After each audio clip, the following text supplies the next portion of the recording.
I hope you put some money aside so that the festivities do not dig deeper into your budget for other things. But with that being said, I'm with Chantal Olive Akandinda and of course Jerome Paul Sonko and Chirabo Robert Nyonyintono. Now we usually have insights regarding so many stories that occurred during the previous day or that have happened over the course of days, and we bring you updates every single morning here on Good Morning Uganda. And I'm curious to know what Chirabo Robert Nyonyintono had or saw, something that stood out for him yesterday or even this morning. Good morning, Chirabo. Well, praise the Lord. Amen. Praise the Lord. The word of God continues. Amen. Good morning, our viewers. Well, I began with that lovely greeting, praising the name of the Lord, because finally Namirembe diocese gets the 6th Bishop of the Church of Uganda. So yesterday, Ven Canon Moses Banja was elected the 6th Bishop of Namirembe. Now, very interesting about this humble man of God, he accepted Jesus Christ as his Lord and Savior. He got born again on the 3rd of December 1989. And he has walked with Christ till today. So there has been so much about who is going to replace Chitiolu Walira and Sama, but now finally it is done and dusted. We wait for his consecration. That will be on the 3rd of, it is going to be in December. So that is what stood out for me, because there has been quite some issues not moving very well in the Anglican, in the Church of Uganda. The Luwero issue, which is yet to be settled.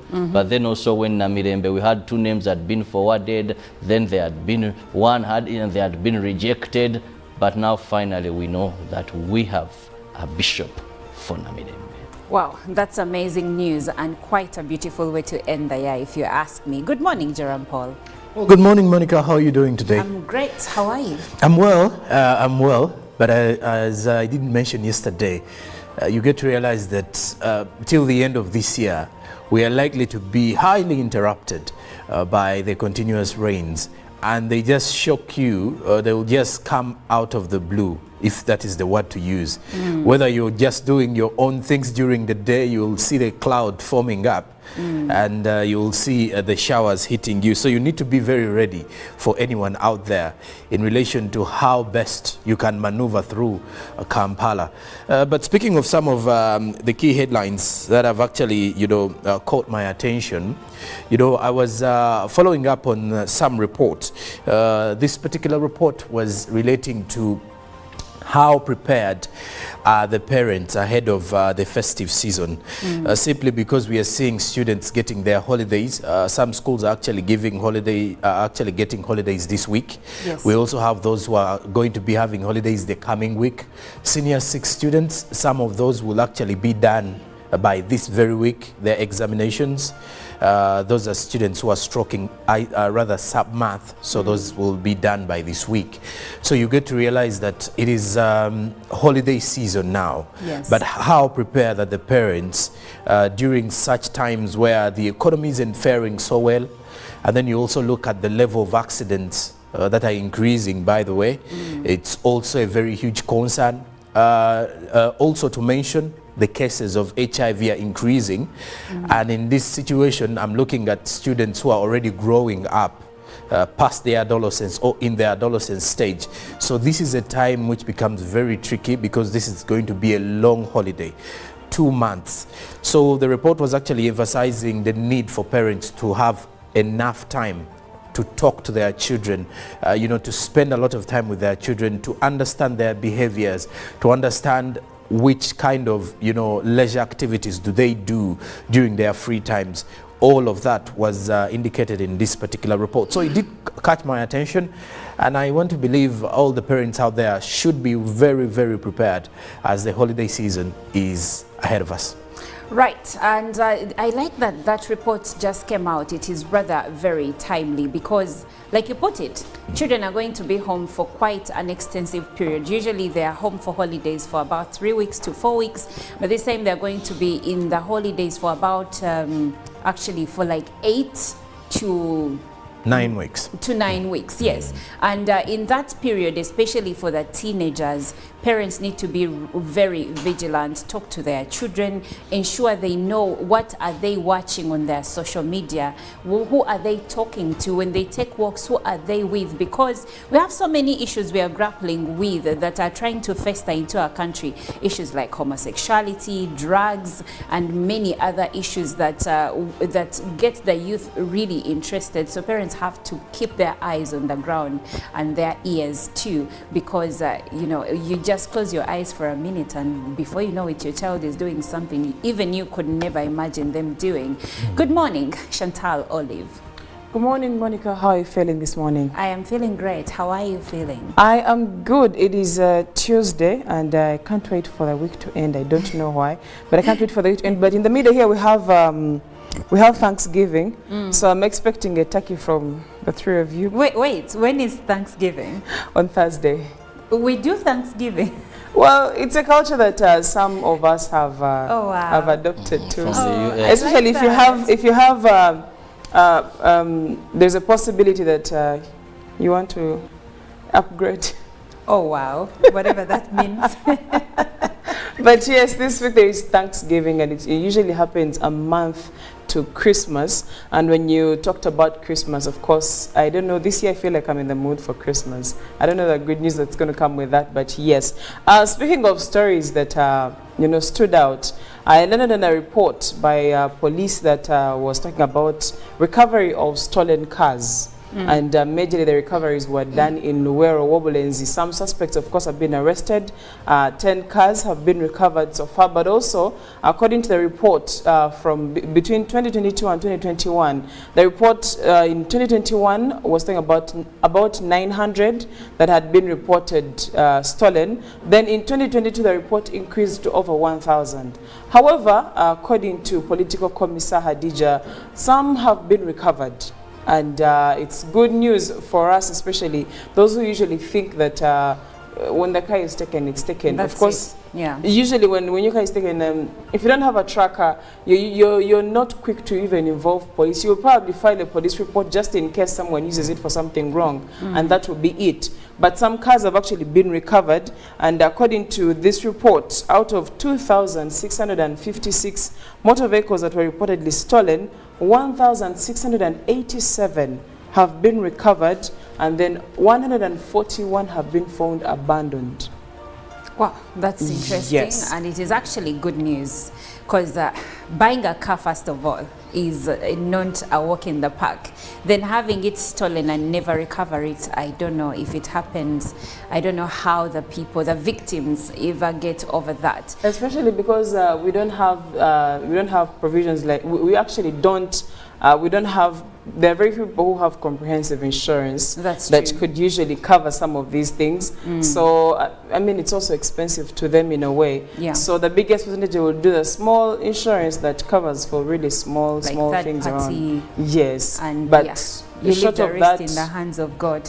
Literally, yes. You keep praying. I hope it's not taken. Then we put these alarm systems. We put these trackers for those who can. But sometimes they don't serve the day, because sometimes the people who install them will come and pick them. But also sometimes some people, there is a habit where most of these cars, most of those that don't have so much sophisticated technology, you find, you know, Ugandans, we like simple life. Someone goes to the washing, takes the car to the washing bay, leaves the keys with, you know, these people, and they have a way of duplicating that key. Well, some of them are trusted. Sometimes it is one's mechanic, someone's not bothered.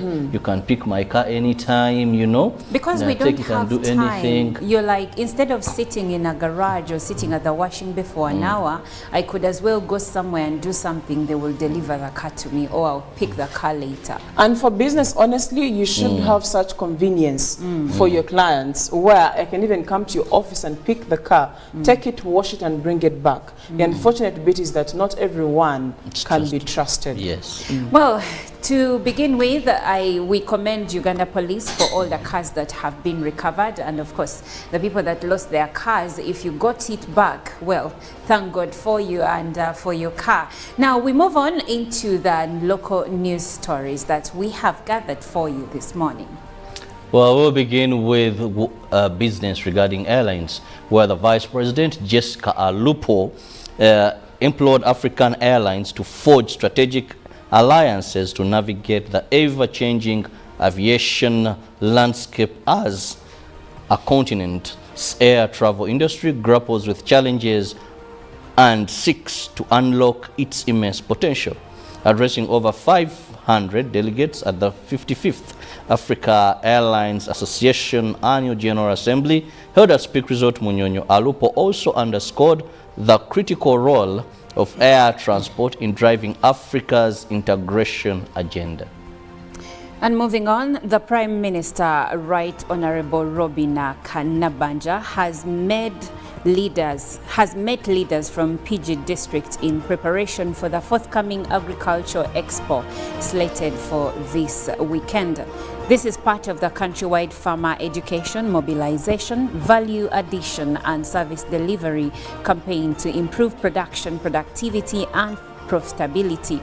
The meeting took place at the district headquarters and was attended by Member of Parliament Yusuf Nsibambi, the district LC5 chairperson Martin Sejemba, district councillors, LC3 chairpersons and other local leaders. And moving on, the House of Bishops of the Church of Uganda, sitting at St. Stephen's Cathedral, Naruwerere in East Busoga Diocese, elected Veneria Canon Moses Banja as the 6th Bishop of Namirembe Diocese.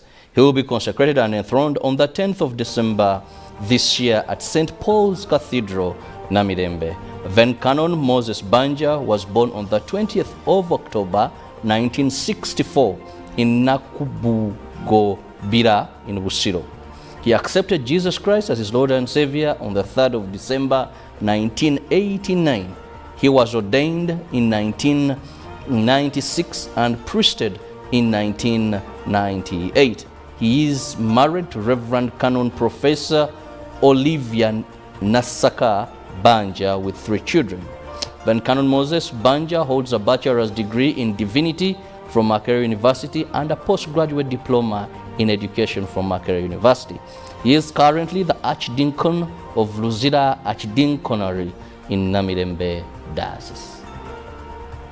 Police has revealed that 9 people who were part of the Shabazinga convoy headed for the wedding on Saturday died in a fatal accident that occurred at Nawantumbi Trading Center along the Kamuli Jinja Road. The driver of the vehicle that rammed into onlookers is still on the run after causing the death of those individuals. Police also report that the Busoga Royal Kingdom wedding was successfully secured. Ivan Kahwa also reports from police headquarters Naguru that a former OC station in Namaingo has been arrested for participating in the robbery of 1 billion shillings. Well, that does it for the local news, and now let's delve into the international news. Internationally, of course, keeping you updated with what is happening in Israel. Doctors Without Borders say its staff are unable to evacuate from Al-Shifa Hospital, while hundreds also remain trapped at the Indonesian hospital after at least 12 people were killed in the hospital in an Israeli attack. Israeli air attacks have continued in Gaza through the night, hitting the Al-Bureji camp, Rafah and Gaza City, among other areas. Negotiations to secure the release of captives held in Gaza are advancing, and the White House says, but nothing has been finalized.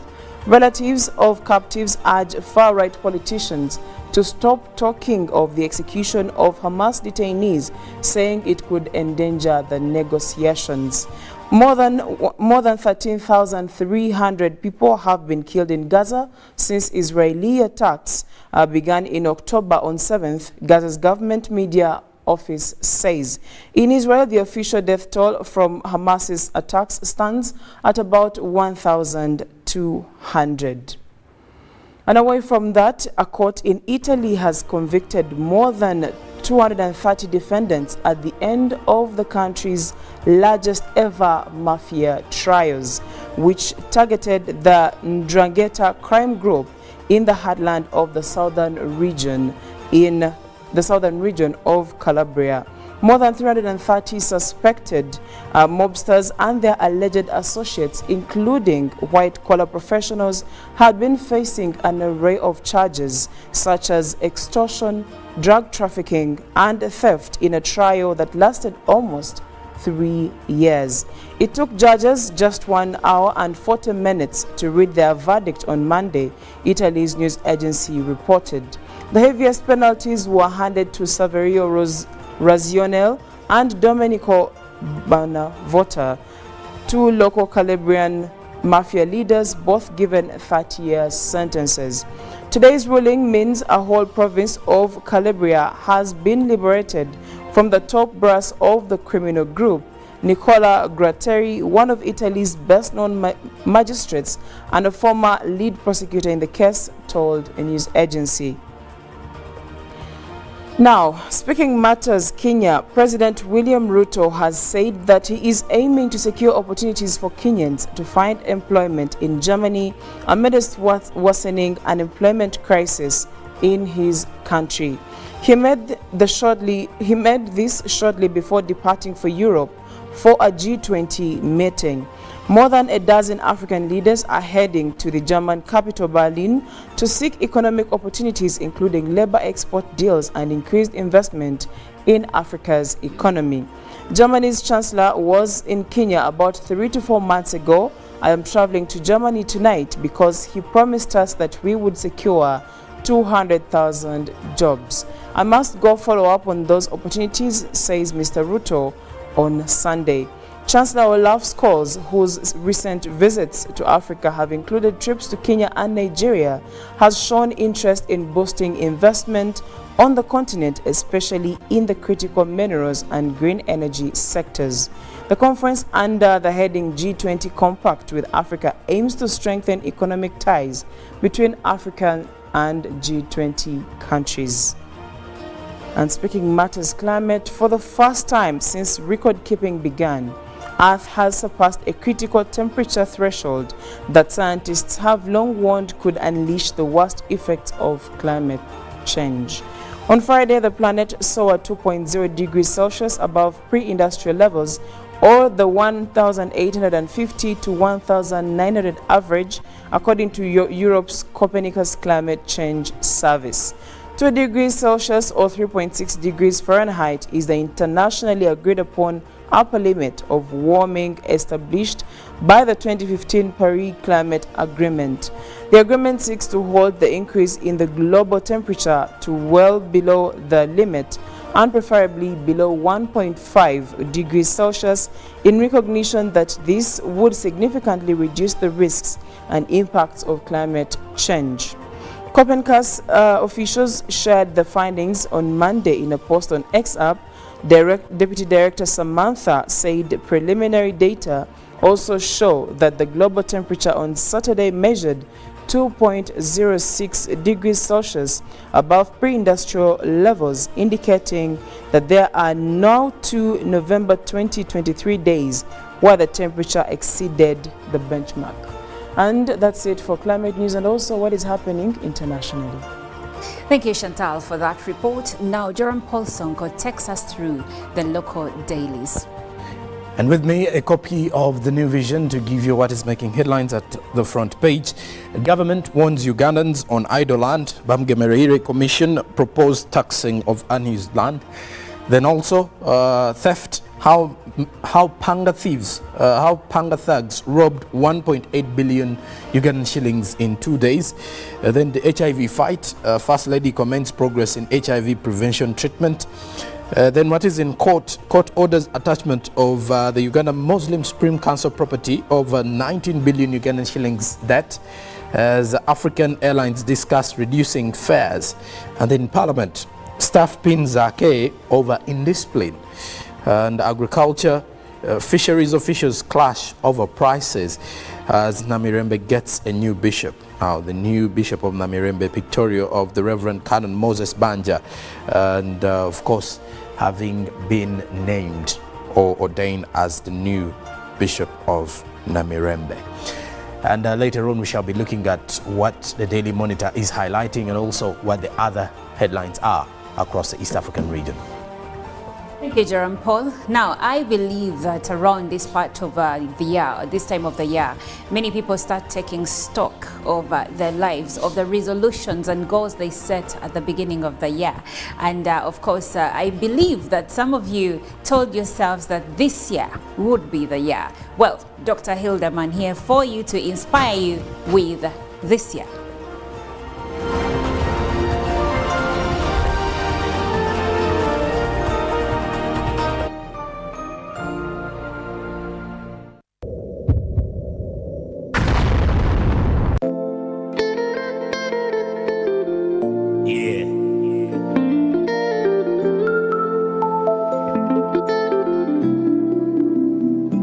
Omwaka guno mukama gukukwasisa tata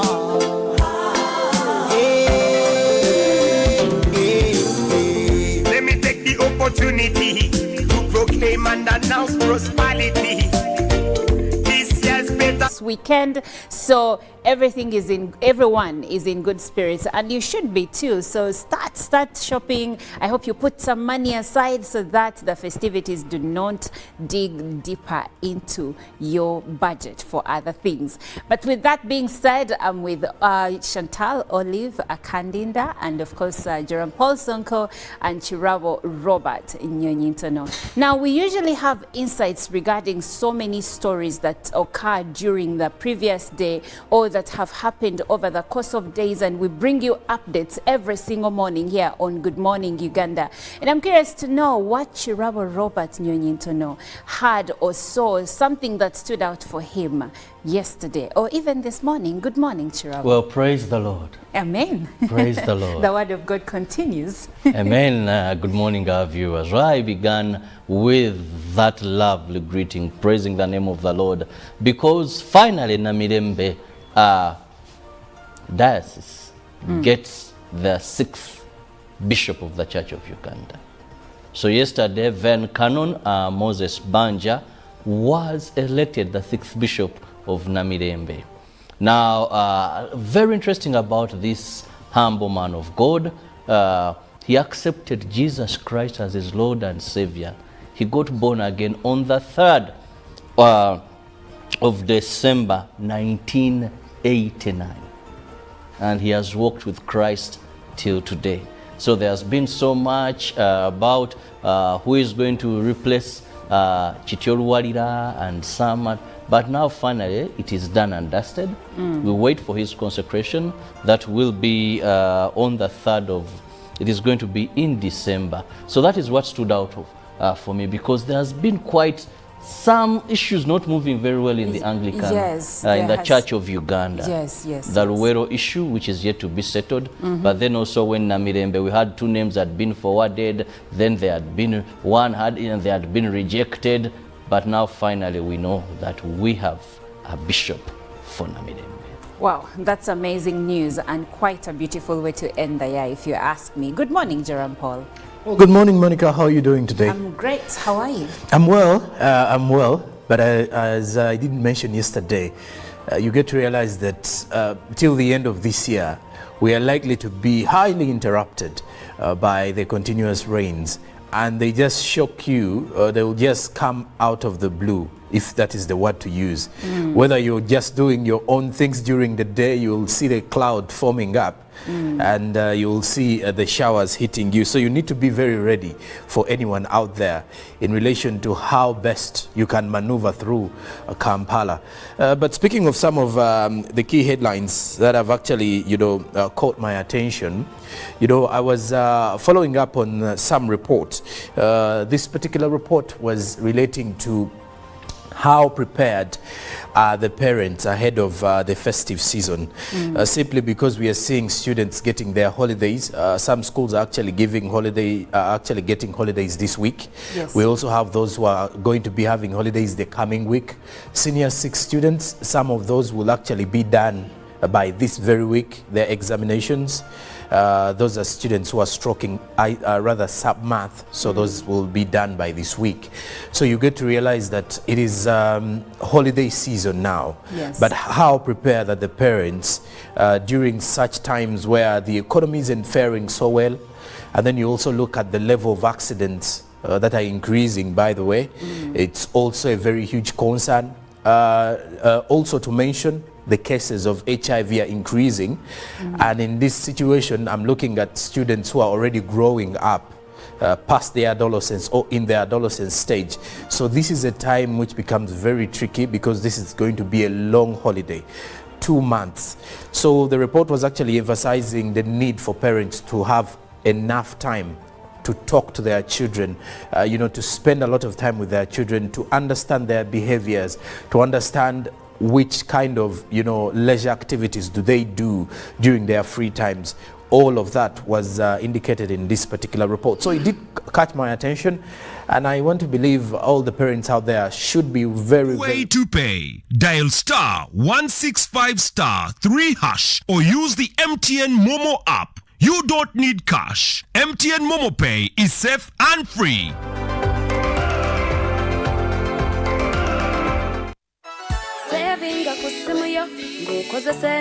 In the heart of Uganda, a financial revolution is happening. We were once left out, saving the old-fashioned way, with an unexpected saving spot, keeping it too close for comfort. But now, we found a better way to save and manage money. Download the Wendy app from Google Play or App Store or dial *229#. With Wendy, your money is safe and you can earn interest daily. Visit your Google Play or App Store or dial *229# to register. Wendy, Wanawoli. Junko. Yo. Check the shopping, man. What's your secret? Haven't you heard of the parish development model PDM? Yes, I did, but I thought it was just a talk. No, it is real. I and a few friends together formed a circle, accessed money from the PDM, invested in a poultry project, and now things are moving.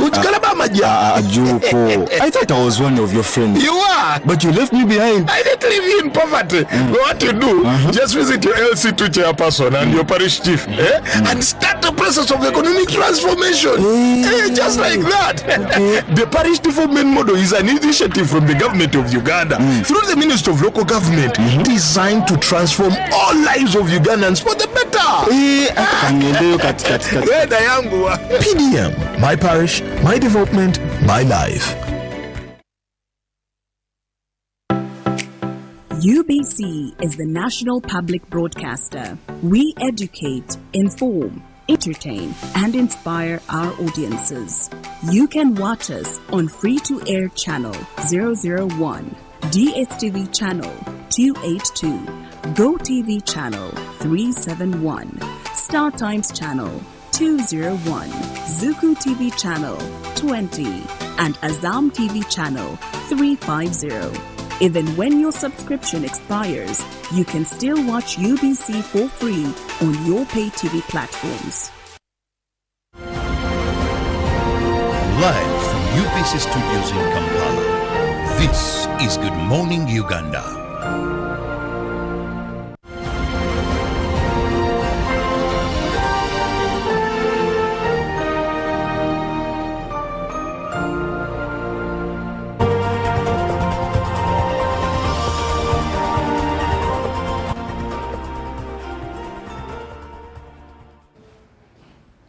Thank you so much for keeping it Good Morning Uganda. You're welcome to the hour of the newsreel, where we usually delve into some of the issues that have made it to the headlines, or some of the issues that have had many talking. Well, I hope that you are okay, that the rain has not really inconvenienced you this morning. And if you're still on the road, maybe in your car and watching UBC TV on your phone or on your car, we appreciate you you for always keeping it with us every single morning. We are here to serve you. We are here to inspire you and to have topical discussions with you, thought-provoking discussions with you. That's why we normally advise you and encourage you to join the conversation through the WhatsApp number that we'll be sharing a little bit later on. But also you can join the conversation on the X app. The hashtag is UBCGMU. Now, normally we go to school and then later on we get into places of work and start to build a career and, you know, make ends meet.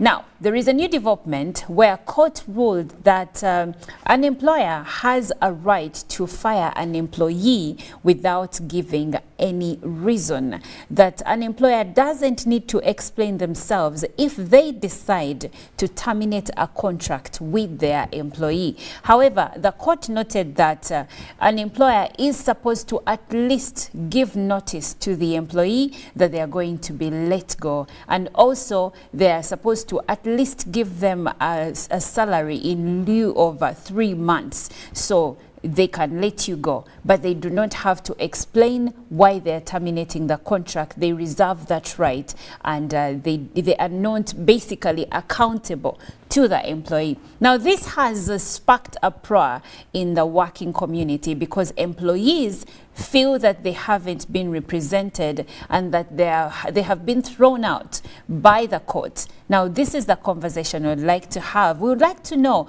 what your opinion is on this development, on the ruling that employers can now terminate contracts without giving any reason to their employees. And of course, I'm joined by Jerome Paul Sonko and Chantal Olive Akandinda, and my name is Olive Monica Najima.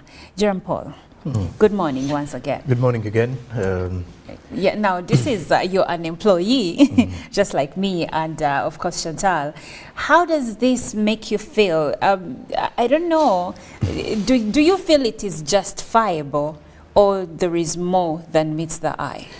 It is justifiable from the point of the employer, but quite unfair to me, the employee. Why? Because it gives me no room of security whatsoever if I'm working in a given environment. Because when you look at most of the contracts, the working contracts that we have in Uganda today, and especially in the private sector, most of the contracts are verbal contracts. Apart from people who are working in the corporate spaces. Maybe that is in the informal sector.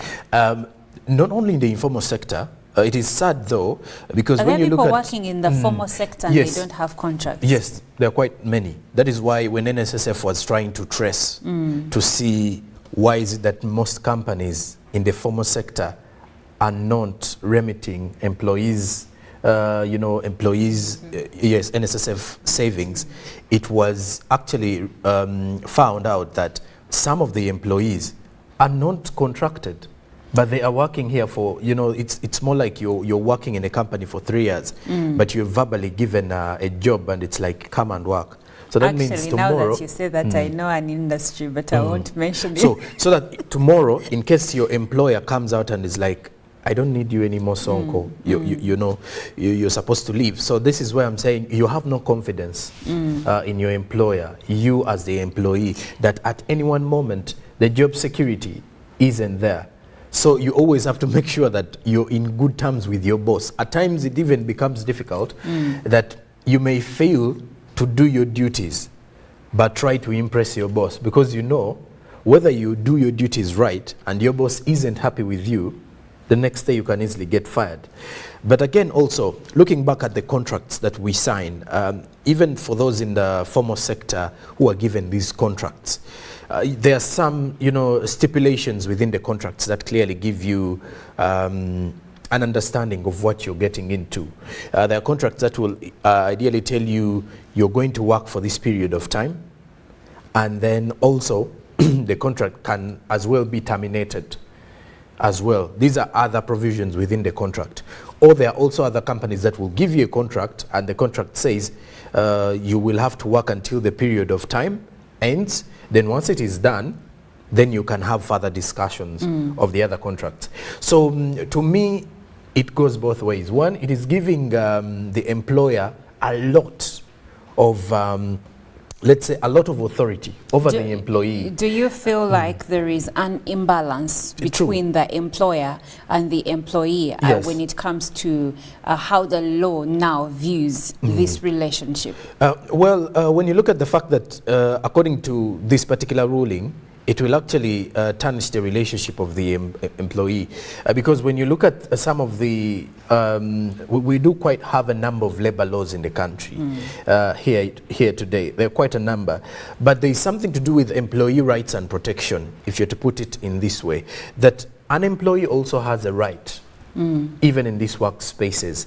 But when you talk about the imbalance that comes about, you do realize that it is, it becomes very difficult for an employee to feel safe with their employer, simply because now the employer has more rights, or let's say has more authority over the employee. It should be that way, because if you're the employee, you always have to report to your boss. Yes, so there is no way you have to overweigh. But when you look at the world and how it is actually changing, it is more like we are working together. So that means if you have a lot of authority over me, it does seem like you're going to only be dictating whether what I'm doing is right or not. As long as you're not happy with it, you will definitely say no. So it is something that is going to affect, or I should say that affects the employee and employer relationship. Now, Chantal, Sonko says this is something that will affect the employees, and I would like to pick your mind on how do you think this move or this ruling is going to now end up negatively affecting employees? When it's first mentioned, it somewhat sounds unfair until you get into the detail. And some of the detail that I was able to pick mentioned that before you are terminated, there has to be notice. Yes. And of course now that's the point where we go to view at what leads to the termination, because there are different types of termination, or even reasons that could lead to termination. And so yes, there could be a gap in there, but if, for example, a company doesn't have the capacity to pay you anymore going forward, I believe they should be in position to terminate that contract, but in a fair way. It of course also estranges the relationship, but then again, at the end of the day, as an employee, you don't really have much that you can do about it at the end of the day, especially if the employer has decided. So I still think the fairness comes in on the terms and the grounds on which someone has been terminated, and what follows after that, because we do not have, as employees, we don't have control over what the other party does. It could be where it is unfair, you go to court as long as you have a contract that you've been working with. That I understand, where the employer, like the example you gave, where the employer probably is not in position, maybe they are restructuring and they're not in position to keep some people, that I get. But have you looked at instances where employers may use this as a clutch to actually get rid of people? Maybe you hear notice, yes, but how many are going to give the notice? And even if they've given the notice, don't you feel like now their playground has been extended to a degree that they can now use excuses like underperformance, in as much as it may not actually be true, to say, you know what, we are letting you go? Then we go to court. We go to court. Now, there are grounds, or like I said, there are grounds on which you can be terminated or dismissed. If it's on grounds of, say, you misbehaved and there is evidence to that, you can go to court and both parties bring evidence, and may the best man win. It becomes a legal battle. And maybe where I would have to put questions is on if the legal system is going to be fair enough to whichever party, especially the employee, if the employee is right. But you see again also... before you interject, I still want to go back to Chantal. Employers and employees have contractual obligations. Now, with this kind of ruling, how sure are we? Because now it looks more like employers are being more protected than the employees, okay? Because saying we will go to court, we know that many people cannot afford going to court. And in most cases, when they're fired, instead of fighting a big organization, they just let it go. I'll give you an example. This case comes from a case that of Nasanga versus Stanbic Bank. She was fired in 2001, terminated in 2001, went to court in 2012. The case has taken long, and the ruling has now come in 2023, and it has still not been in her favor, because the first court, the industrial court ruled in her favor, then the bank appealed, and unfortunately for her, the court has ruled against her. But I also want you to look at the timeline. You're saying, let's go to court. How long do these cases take? If we are to go to the detail of some of these cases, you realize that there is some bit of ignorance on the employees not knowing their rights. And Olive, the truth is, if you know your rights, that is one. Two, and you know how these systems work, then you will be in position to achieve results in the shortest time possible. Okay, you may not spend a decade or more trying to chase this whole case. What do I mean? Even if you're saying you do not have the money, if you have strong ground and you know that you can go to court and win, you can actually even strike a deal with a lawyer.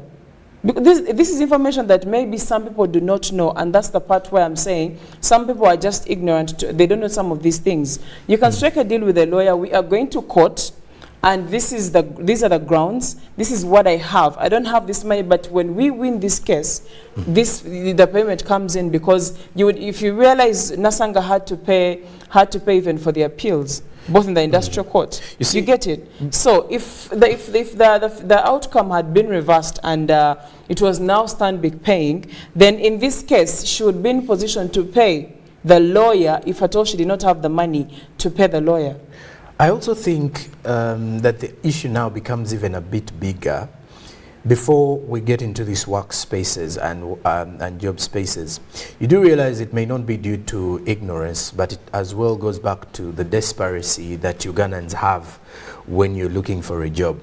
You can imagine when you write at university, when you start writing your first application for a job, you send in these emails, the resume, the CVs and all that, all the time. You're writing applications.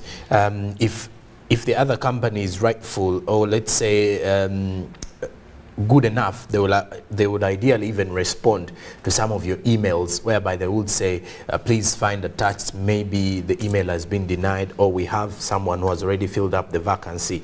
So when you've written all these applications, you've written over 20, you've applied for different spaces of work, and you've completely failed to tap into these spaces, you get to realize, or you get to a point that it becomes very difficult for you to start thinking deep into understanding whether, if you get the job, you need to look into your rights and obligations. And I think this is where the employers now have a huge right, or let's say a huge stance in regards to how they can control their employees at whatever pace they want. Because you first of all come in desperately when you need this job, you want the job, and they definitely see how hungry you are in the job seeking era. So when you come in, someone gives you a contract. That is why the rise of verbal contracts comes in, whereby someone gives you a job and is like, okay, you can come and work for 6 months. So the 6 month erupts and you've been paid. Then maybe because you've been performing well, the employer is like, okay, you can extend your stay here. Or because you've actually built a rapport with your employer, you as the employee can actually get an extension.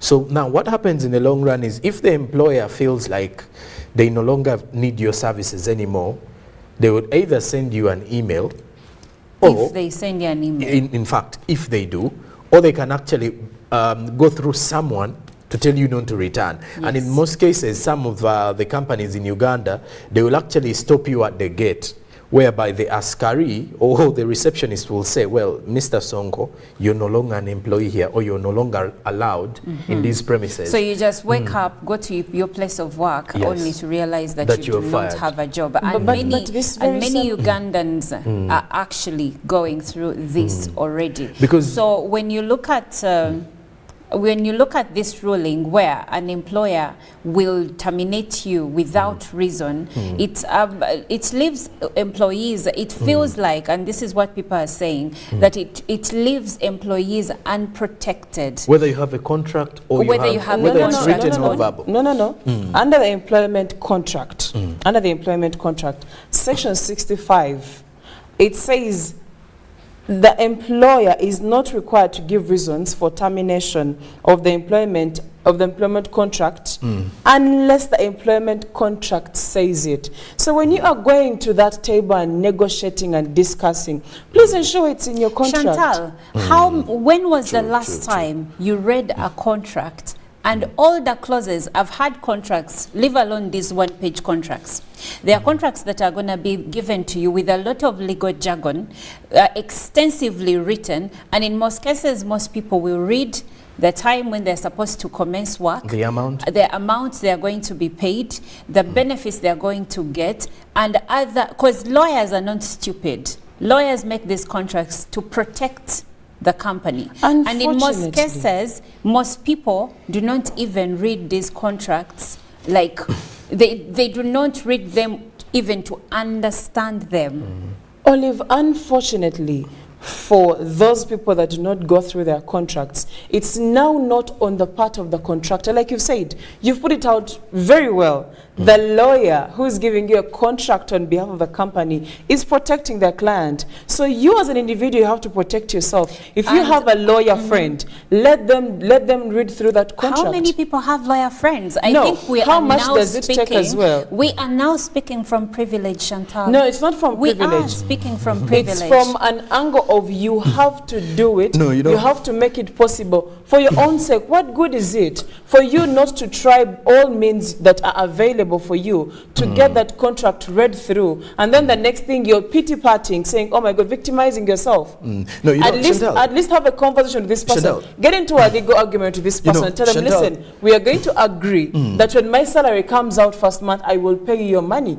It's signed. It's No, a legally it is very recognized true. document. No, Chantal, like when I'm you- giving you ways in which when you you can put work it out there this. the way it is, it is right. We need to get through this contract. But of course, it takes me back to what I did mention, that at times you realize that I am really desperate for the job. When you're desperate for a job, there are certain things you actually think you can go through. For example, you've spent 3 years without working. You've received your first employment contract. And in your mind, you're like, these other things I can bear with. This is where I was saying that when you look at the rulings, and even if you look at some of the laws, the labor laws in the country, they tend to give the employer a lot of rights or a lot of powers over their employees. Because at any one moment is that if, Chantal, whether I read the contract and I have my lawyer with me, believe it or not, most of the companies here in Uganda will definitely terminate your contract.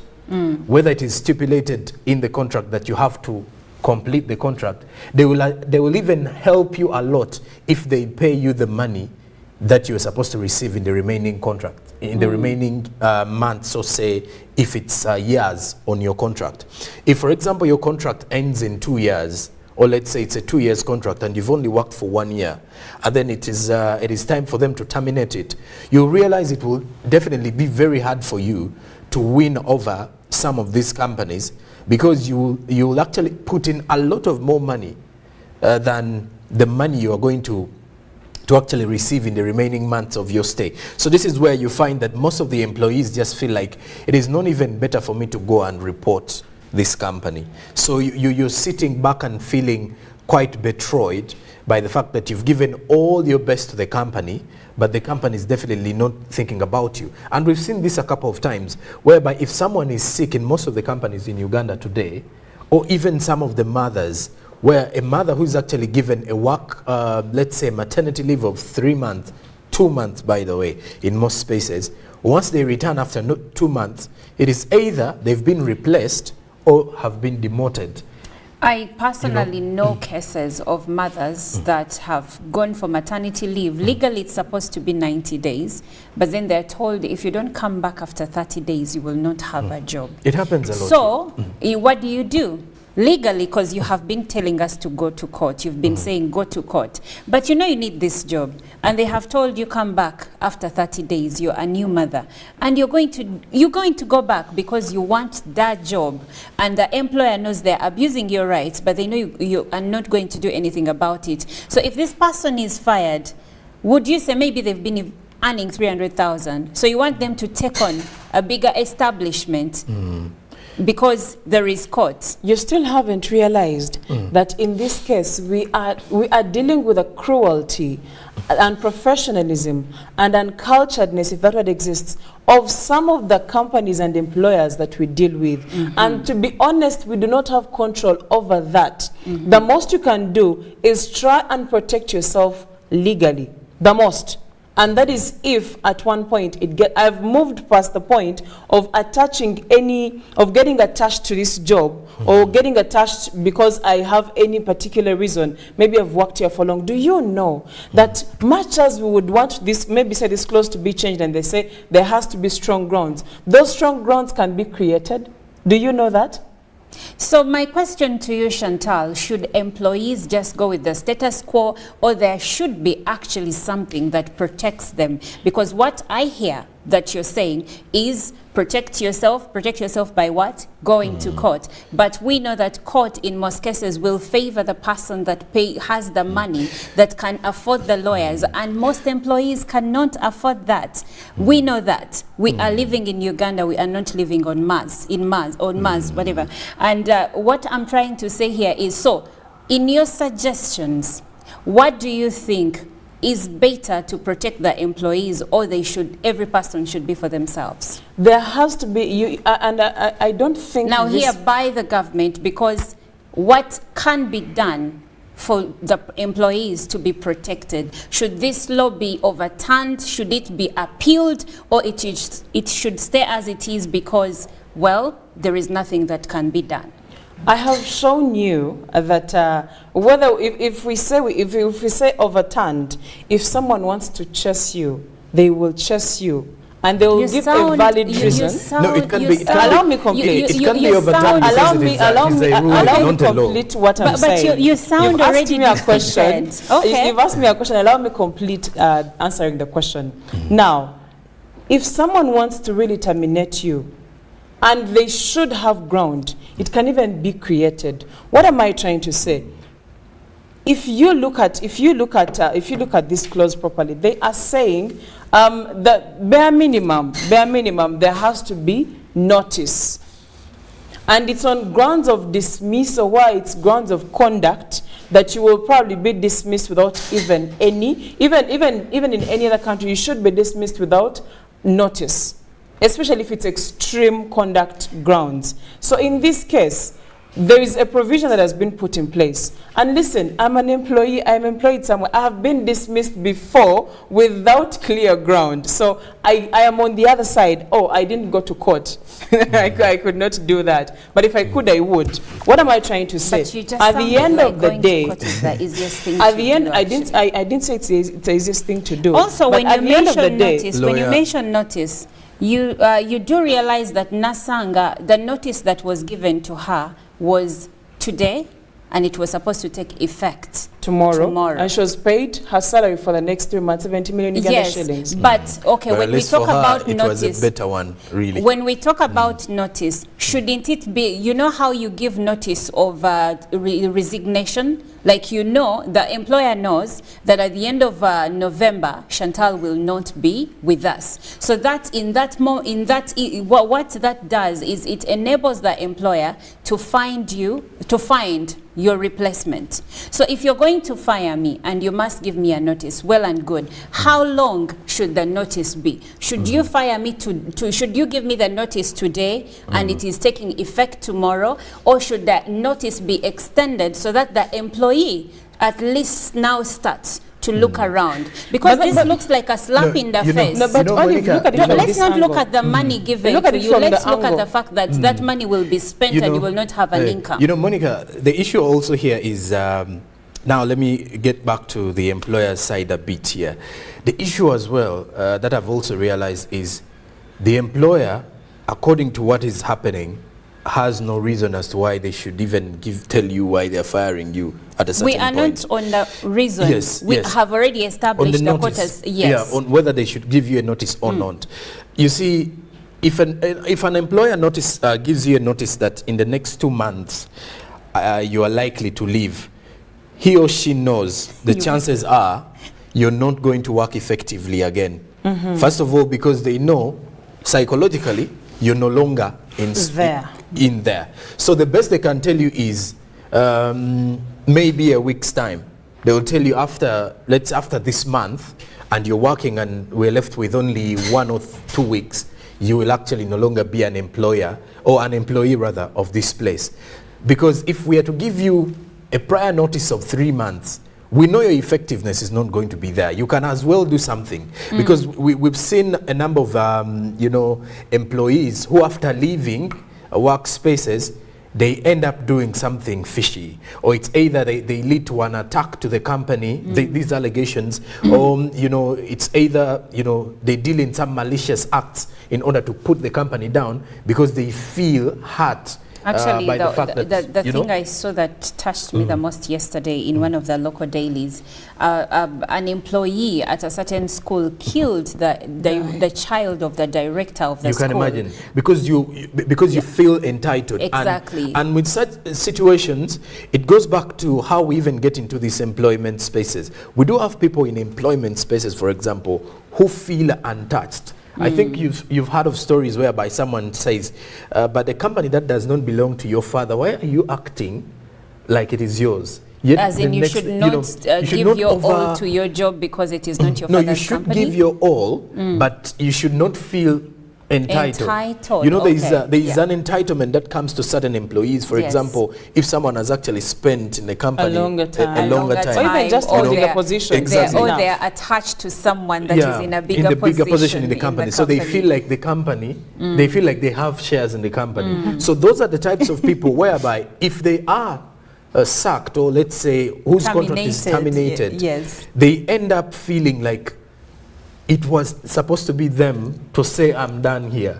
So they do everything. How dare you? How do you fire me? How, with all the power I've had in the company, how do you do that? So at times it becomes a difficult one to chase. But also when you look at the fact that we do not have a minimum wage or minimum a kind of salary in Uganda today, you do realize that at times even the money you're going to receive, if they fired you today, you'll be like 500,000, so they're giving you 1.5. And then there are people who are actually earning, let's say, 300,000 Ugandan shillings.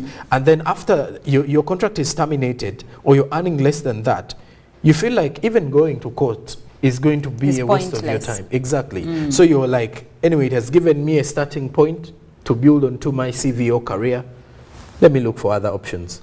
So what would you say to someone who says that employees should be unionized and probably their unions will represent them better, and maybe when such rulings are made through through employee unions, they can now at least go to court and maybe try to get a better ruling?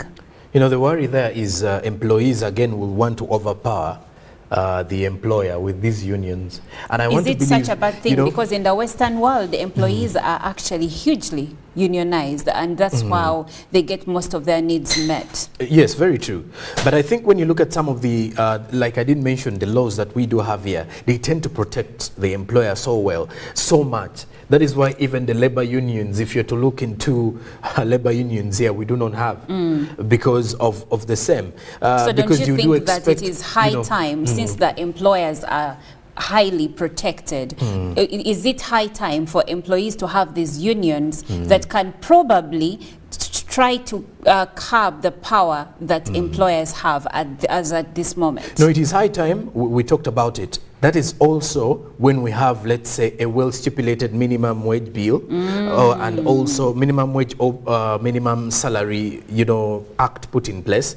And then also, if we have a provision that anyone who's going into a workspace should be given a written contract. Because when you have this industrial, let's say this particular union, working unions, you need to have a ground onto which you're coming up. It's hard to go to court. It's hard to go to court if such things happen, or it's hard to come together. It is very easy to say employers and let's say these kind of companies can come together and form their own union. Yes, that is well and okay.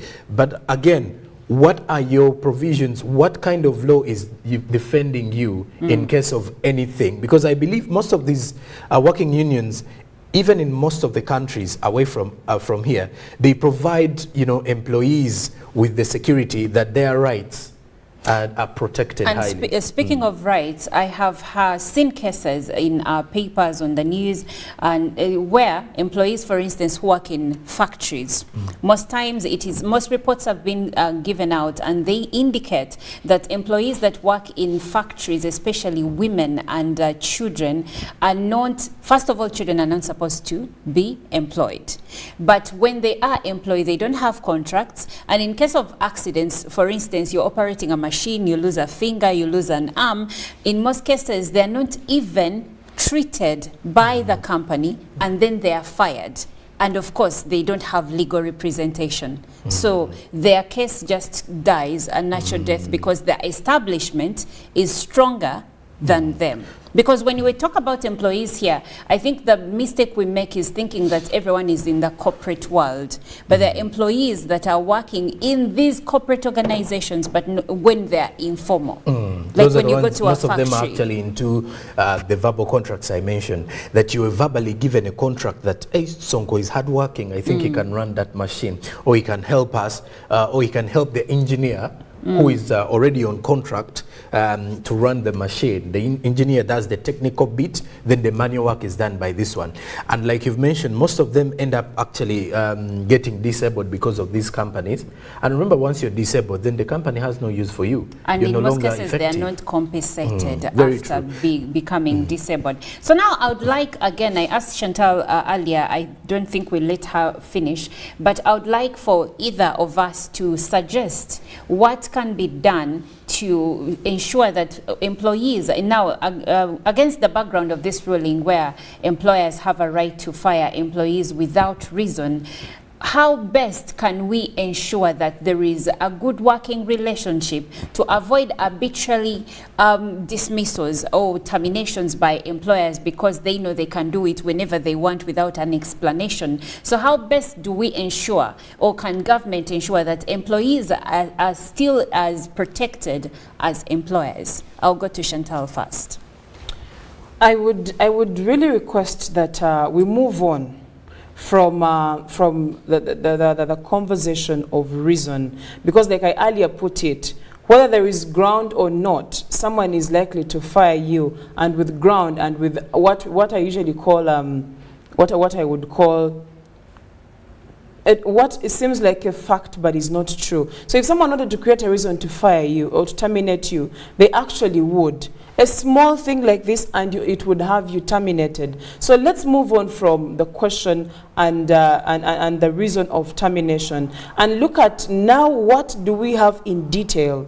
If you are saying, as a company, I am free to terminate Chantal at any time I choose, at any moment, what is in it for Chantal? How is Chantal protected in this way? Because I mean, we cannot say that the companies are going to be perfect at this. Someone is going to wake up in the morning, they are your supervisor or they are your boss, they wanted to have a relationship, you refused, and that's enough for someone to have that kind of feeling of they need to leave.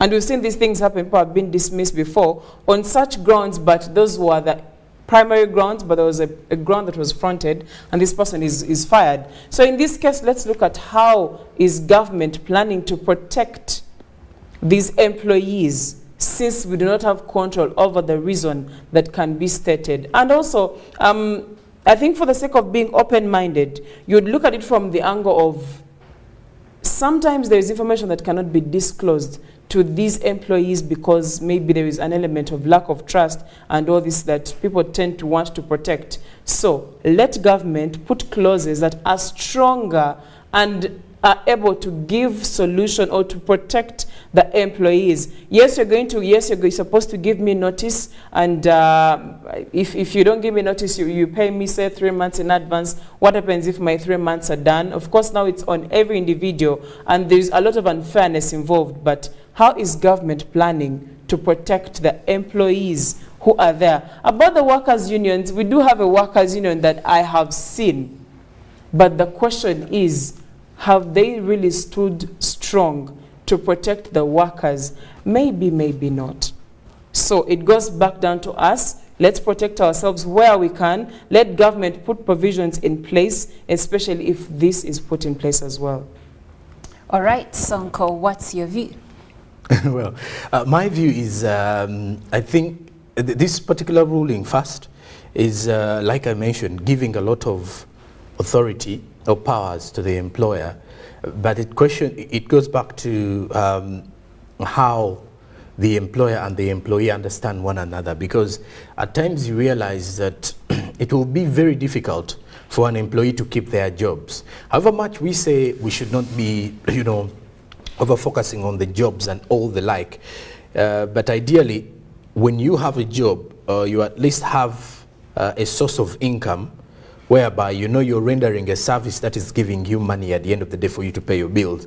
But it becomes very unfair and quite harsh on you when you end up losing your job without reason, or for a reason that can be checked upon or checked out, really. Just because maybe your employer feels it is time for you to leave. And of course, it becomes very difficult, really, for you to defend yourself if your employer says it is time for you to, or it's time to terminate that contract. Imagine you're the CEO of a big corporation and you're told it is now, and there's no way you can defend yourself. Yeah, and with that being said, I would like to share some of the views from some of the opinions from our viewers on the X app. And Binde Edward says, imagine the Judicial Service Commission terminating the service of a judge of the High Court without telling them the reason for their termination. Now, I believe the High Court made this ruling, but I know there is no judge there that would allow to go down without having an explanation as to why their services are being terminated. And Guchina Patrick says, the solution is in amending the Employment Act as well as ensuring that workers can negotiate personal terms of employment termination while entering into contractual relations. Obviously, this rather depends on the expertise of the workers, citing the power imbalance during contracting. And Ngabirano Joseph Kasenene says it is absolutely unfair to the employee. And Goretti says, I think it is a bad idea because an employee has to learn from the mistake they have made. Well, sometimes there are companies that are really well structured where they will give you a caution later, a warning later, and then you get terminated. So if that's the case, if it is underperformance, if it is maybe poor character at work, maybe late coming, and you've been warned and you still do it, then the company has a right to fire you. Then Honorable Gerald Tibasimwa says, in Uganda anything is possible, so I'm not surprised. Some judges give judgments without logic and thinking.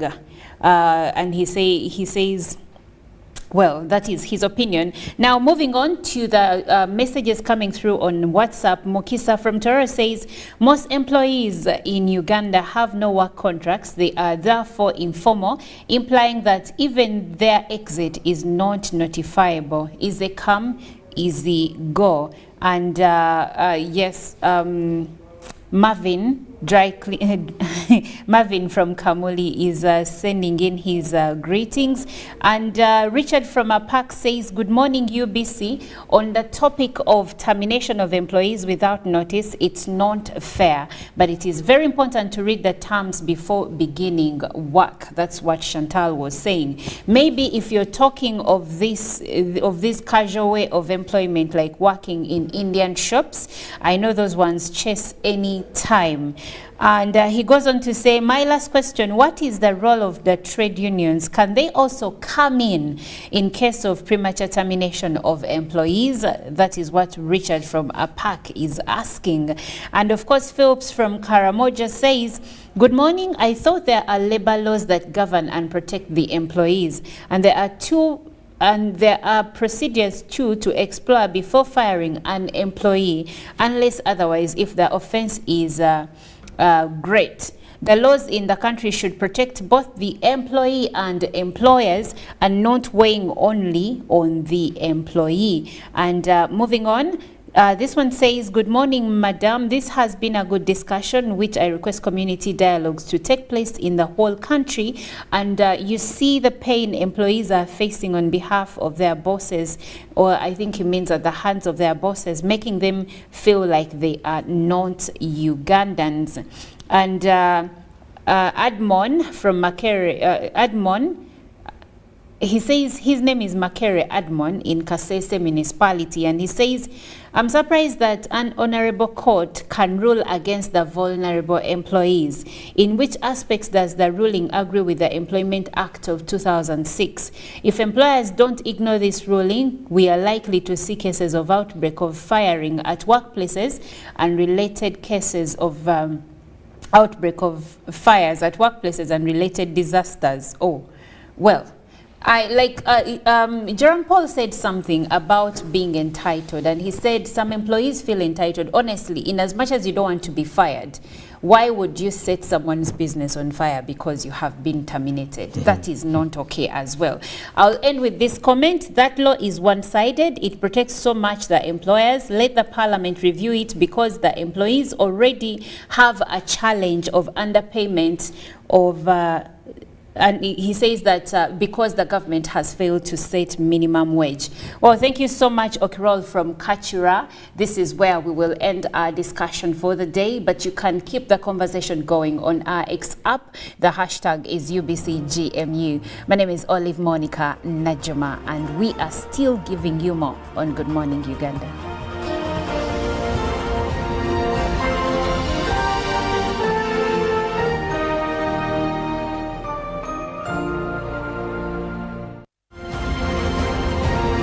Live from UBC Studios in Kampala, this is Good Morning Uganda. Pick of the day on UBC.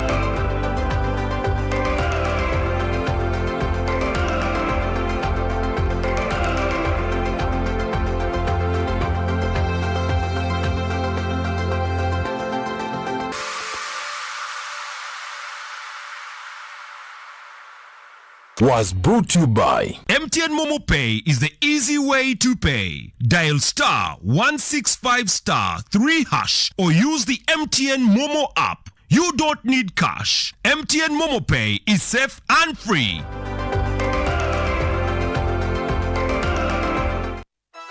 In the heart of Uganda, a financial revolution is happening.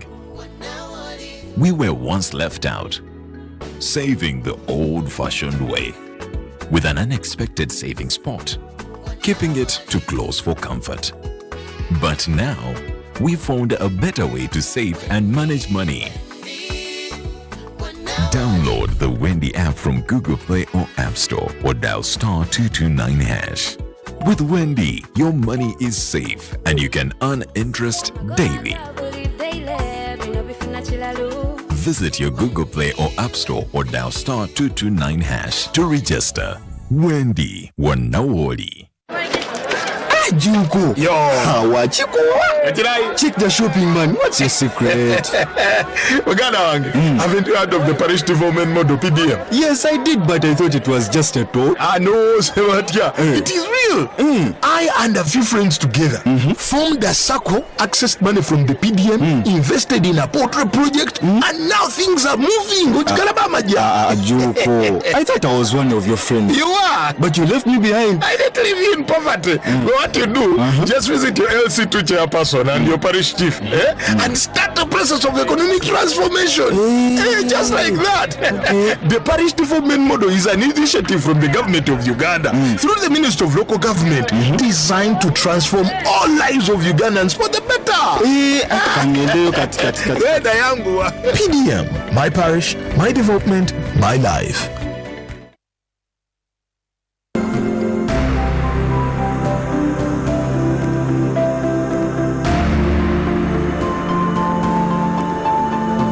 I've seen a number of community members out there that have formed themselves into groups and have identified enterprises, agricultural enterprises, rice and all that, and they've actually been successfully cultivating them.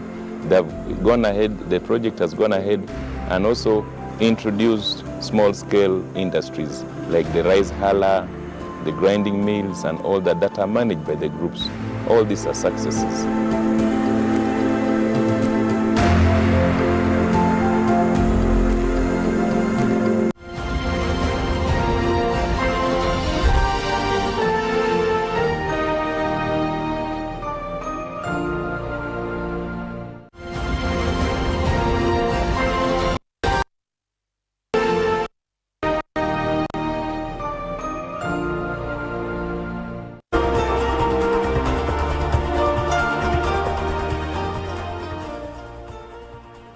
We're in for business now. Good morning again. I'm Jerome Paul Sonko, the Game You Business app that kicks off right now. It's still cold and the weather is quite unfavorable for businesses that are operating that is outdoor. When you're just putting out stock and then it starts raining, of course this normally happens around 3 p.m. around 4 p.m. so you can easily imagine how hard it is for the business community in downtown Kampala, but of course not quite favorable as well, because the state of most of the roads in the country, especially around the CBD, or the roads that are actually leading you to the CBD, also seem to be unfavorable for some, leading to, you know, all those hours people are spending in traffic jam because of the situation of the Kampala roads as well. So you get to realize that if you wake up quite earlier, understand your business better, it would be the easiest way you can get some good money before the year comes to an end. But speaking of business now, the American Tower Company, ATC, did hold a career fair event with students of Makerere University. And this is the Makerere University Engineering Department on the practical and soft skills employment in technology. Now, when you look at this, the career fair was held in the general lecture hall of the College of Engineering, Design, Art and Technology at Makerere University. The telecom industry experts shared insights with students on the expectations of the job market, and the science and technology field well over often prioritizes practical skills before social competence of these job seekers. Now, the career fair also hosted student alumni. There are currently 32 universities in the country, all accounting for about 110,000 students, turning out over 30,000 graduates annually seeking jobs. In 32 universities, there are over 50, let's say, over 50 institutions of higher learning that are best in the country, continuously teaching and also trying to put many Ugandans into the job space. But it does seem very competitive, really, when you look at it. But now also let's turn our focus to the other news from the world of business as well, to see what is happening in there. And now, according to the latest figures as well, now let's talk matters coffee exports in the country. Of course, when you look at the fact that coffee is one of those particular agricultural products that we aim at becoming number one in regards to the export levels or producing level, coffee export revenue did rise in the month of October to 3.4% according to the latest figures coming up. Now, when you look at it, according to the Uganda Coffee Development Authority, that is the UCDA, monthly report for October, about 470,080 60 kilobags worth $78.96 million. That is approximately 298.2 billion Ugandan shillings was shipped out of the country last month. So in a period of only last month, that is how much we shipped out in that space. Now, this comprises of 410,113 bags of Robusta that is valued at around $66.87 million, approximately 252.56 billion Ugandan shillings, and 59,967 bags of Arabica that were valued at around 12.10 million US dollars, or 45.7 billion Ugandan shillings. This was an increase of nearly 3.4% in quantity exported, at 18.3% in value compared to the same month last year, according to the report from the Uganda Coffee Development Authority. Now, the amount of Robusta coffee shipments were also up by over 3.4%. That is higher than the same amount of last coffee year, October 2022, which earnings had grown by over 26%. Now, also Arabica export volumes rose by more than 2.8% during the period under review, with revenue expanding by over 12%, indicating or further indicates the Uganda Coffee Development Authority report as well. Well, and for the coffee growers and those practically in the coffee sector, you get to realize that it's something of higher interest in that space. I do know of one of the great coffee women, Madam CEO, that is Jacqueline Arinda, who is so big when it comes to promoting the coffee in Uganda and coffee consumption amongst Ugandans. So that's quite an interesting report, something onto which you will definitely be proud of as well. But now, lastly, from our business update this morning, we look at the forex market to check out how the various currencies were trending close of business Monday. The US dollar did open at 3,714.78 shillings, and selling was it was at 3,774.75, while selling at 3,784.75 as well. That is for those at the opening time. Now, closing time, when you look at the US dollar, did close at 3,775.04. That is buying. Then selling closed at 3,786.04. Besides that, the Great Britain pound 4,711.62, while selling at 3,724.10. The euro 4,122.72, while selling at 4,133.64. Then let's also look at the Kenyan shilling, 24.77 shillings if you buy, while selling was at 24.83 shillings. The Tanzanian shilling was buying at 1.30, while selling at 1.50, while selling at 1.51. Then looking at the South African rand, 206.79 if you want to buy, then selling was at 207.33 shillings in that particular space. All right, now, besides that, let's review the local dailies in the country, of which we start off with the New Vision, and we shall as well look at the Daily Monitor, which we did not look at earlier on as we kickstarted off the show. Now, looking at the New Vision, highlighting a report in relation to how panga thieves robbed 1.8 billion Ugandan shillings in 2 days. Now, HIV fight, First Lady commends progress in HIV prevention treatment.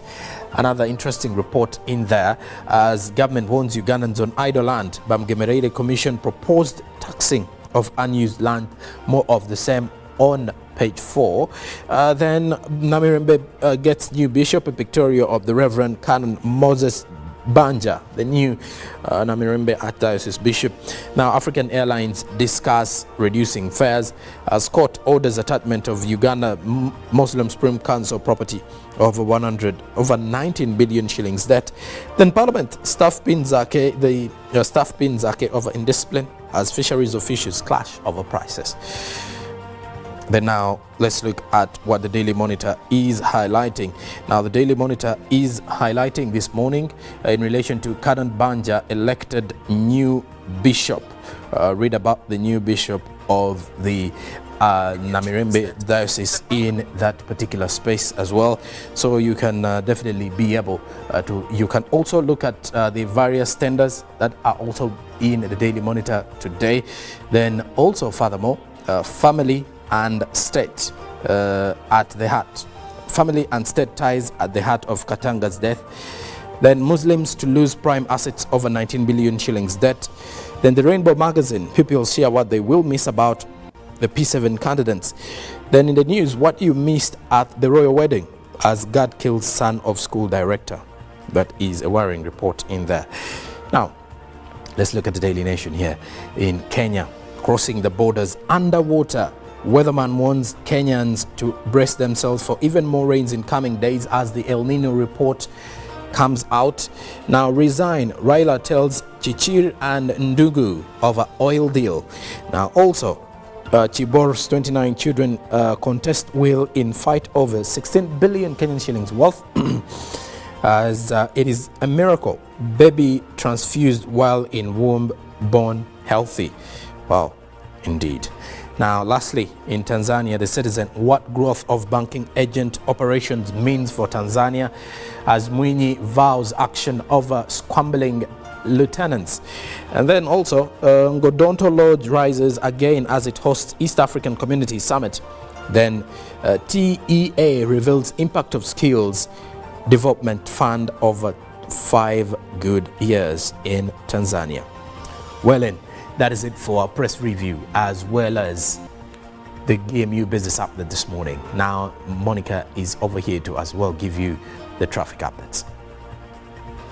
Well, thank you so much, Jerome Paul Sonko. Yes, this is the moment where we share traffic updates for you as you try to traverse the routes this morning. Now, for people coming in from Entebbe Road, that's where we are going to put our focus this morning. And what you see there is Entebbe Road around the areas of Namasuba and Najana Nkumbi. So if you're coming from that side, that's where we are going to take it up from and then move ahead to the areas of Chibuye and of course Ndeba into the heart of town. We will start at Seguku around the area that has Doctors Hospital, and as you can see over there, we have smooth flow of traffic except for a little bit of traffic around Total Energies, but moving ahead we still have a smooth flow of traffic along this route.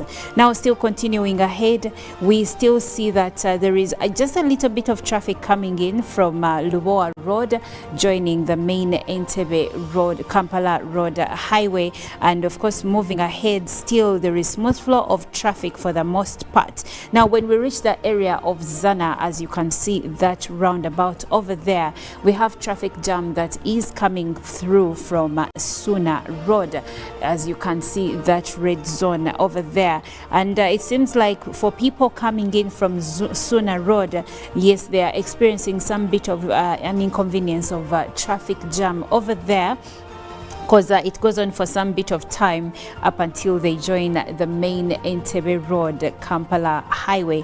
Now, continuing ahead, there is smooth flow of traffic on this route going on for quite some time.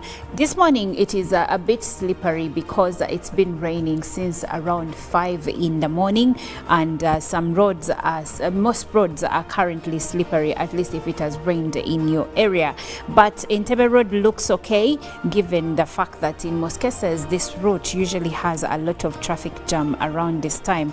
Now looking at the feeder roads, still the roads that feed into Entebbe Road like Namasuba Chikajo, I see some bit of traffic jam over there that is coming through, and of course it joins the main Kampala Entebbe Road, but it's not causing any inconvenience on the main road because I still see green zones indicating that there is smooth traffic flow this morning. Now for people coming in through joining still the main Entebbe Road, I see some traffic jam coming through from Nyanama Road and of course from Gabunga Road too, still joining the main Entebbe Road, and still it is still a smooth flow of traffic over there. But as we get close to the areas of Najana and Kumbi, then traffic jam is starting to build up around this place, especially for those people coming in from Nyanama joining the main Entebbe Kampala Road. But going ahead still in the areas of Najana and Kumbi, still there is smooth flow of traffic over there as you can see. So people from Entebbe Road this morning is for you, but not so fast, because when we reach the area of Najana and Kumbi, then I see red zones starting to build up, and as you can see over there, there is traffic jam around Chibuye coming in from Salama Road joining the main Entebbe Road highway, but also as you're approaching that roundabout in Chibuye, as you can see, then traffic jam is starting to build up from these feeder roads coming in to join the roundabout. I see traffic jam coming in from the areas of Makindye joining the main roundabout in Chibuye. But as we continue with the route going to Ndeba along Queensway, there is still smooth flow of traffic over there. Now looking at this roundabout around Usafi Market, there is a deep red zone which is indicative of intense traffic that has built up in this area this morning. And of course, looking at the areas that are surrounding this place, you're going to see that there is a traffic jam that is coming in from the surrounding areas like Bench One Car Road and of course Baton Street. They have intense traffic jam as of this morning. So I don't know where you're headed or where you're coming from, but if these are the areas you're heading to, you might be delayed for a bit of time if you're going to the areas of Baton Street, if you're going to the areas of Bench One Car, because from what I can see, there is intense traffic over that side of town. But now if we still continue and look at what the town itself looks like, I see traffic jam along Namirembe Road this morning. As you can see, those red zones, it is indicative of actually intense traffic on one section of Namirembe Road, and as it joins Bench Wanka Street, there is some bit of an orange zone there, which indicates that the traffic flow is kind of slow this morning. And of course, if you're going to the areas of Loam Street, being a non-motorized area, there is no traffic there. But if you're crossing through and you're going to the areas of Baton Street, you're going to encounter traffic jam over there. Now looking still at Baton Street where it joins Kampala Road, there is traffic jam that is coming through from Baton Street joining Kampala Road, and a closer look at Kampala Road shows orange zones around this area, which means that in as much as the traffic is not intense, the traffic jam is not intense, you can still not drive very fast because traffic jam is starting to build up in this area of town. And of course, when you go to the areas of Bombo Road around Watoto downtown, there is some bit of traffic jam at this section, but the rest of Bombo Road looks smooth with smooth flow of traffic. Well, if those are the areas you're going to, you are in luck. It doesn't seem like the traffic situation is as bad as it was yesterday morning. So you should be able to maneuver and get to where you're going in record time. My name is Olive Monica Najuma. Thank you for watching. Good Morning Uganda continues.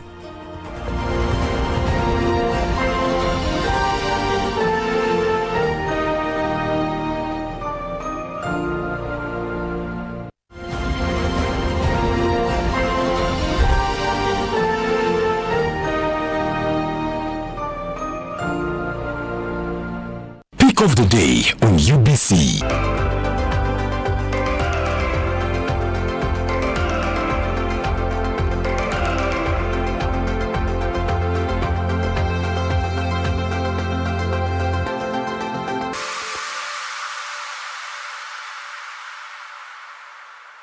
Was brought to you by MTN Momo Pay is the easy way to pay. Dial *165*3# or use the MTN Momo app. You don't need cash. MTN Momo Pay is safe and free.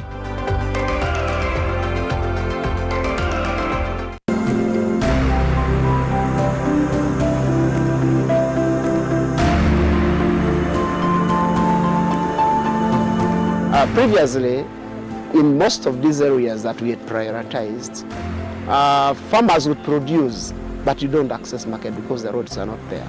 So you have the middlemen that would have access and they persevere to go into those deep in the villages and they buy with their own prices. They can go there and set prices for you, and yet you're the ones who have produced this food. But now this time with the market linkages, people can now access market because we have bridges that were, streams that were bottlenecks to access by the farmers. Yet has constructed bridges, some farmers can now reach market.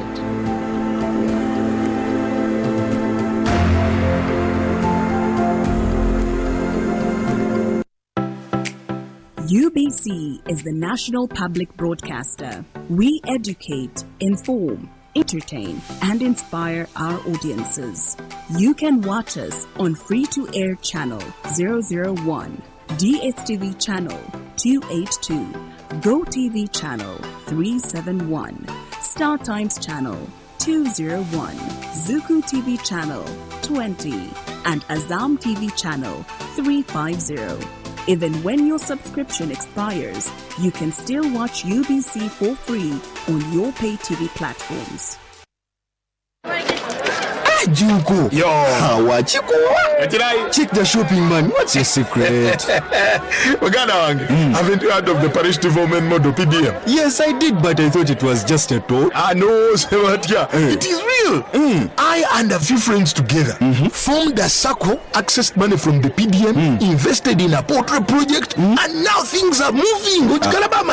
Junko. I thought I was one of your friends. You are. But you left me behind. I didn't leave you in poverty. What you do, just visit your LC2 chairperson and your parish chief and start the process of economic transformation. Just like that. The parish development model is an initiative from the government of Uganda through the Ministry of Local Government designed to transform all lives of Ugandans for the better. PDM, my parish, my development, my life.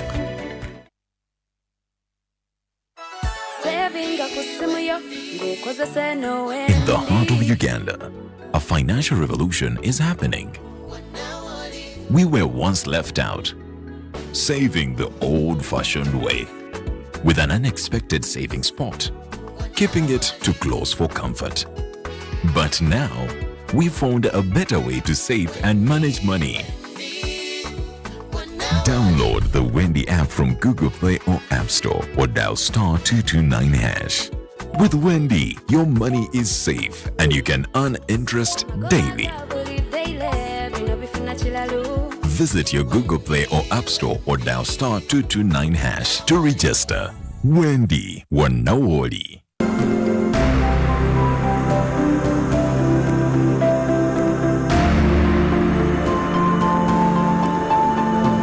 I've seen a number of community members out there that have formed themselves into groups and have identified enterprises, agricultural enterprises, rice and all that, and they've actually been successfully cultivating them. They've gone ahead, the project has gone ahead and also introduced small-scale industries like the rice huller, the grinding mills and all that that are managed by the groups. All these are successes.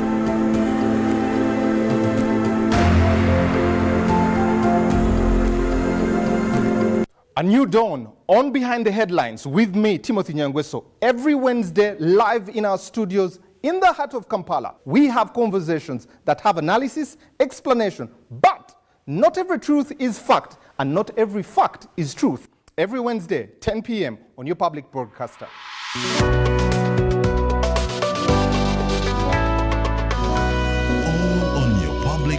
broadcaster, UBC, inspiring Uganda.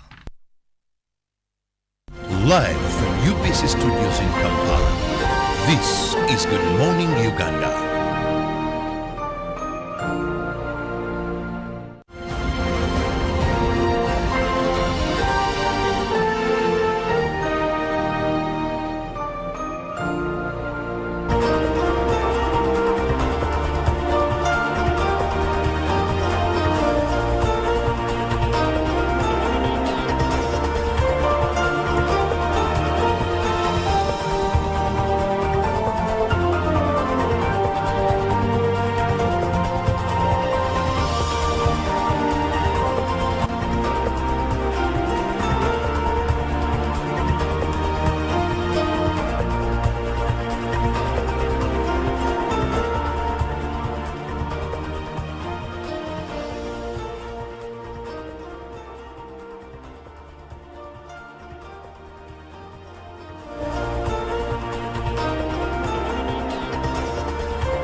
A lovely morning to you, and many thanks for keeping it on UBC TV. Thank you so much. Those that began the day with us at 6:30, those that have come joining in, we do appreciate your being part of this show.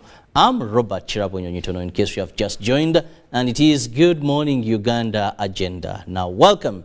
I have a guest with me with whom we are going to be discussing something, letting Ugandans know about the renovation work, about the modification work and the constructions that are happening at the only international airport, I must say, as of now, that we have as a country, that is Entebbe International Airport.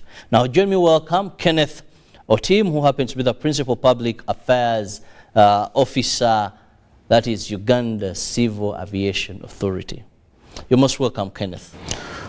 Good morning. Most welcome, and good morning to our viewers. It's been quite some time, and of course I know you've been having quite a busy time. Yes. As we speak, of course, you know you have a conference that is for that has attracted over 500 people in the aviation industry. But today I want to look at the various modifications, renovations, and extensions that are happening at the airport.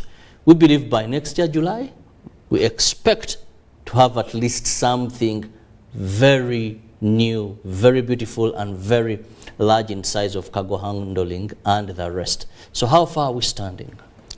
Thank you, Ruben.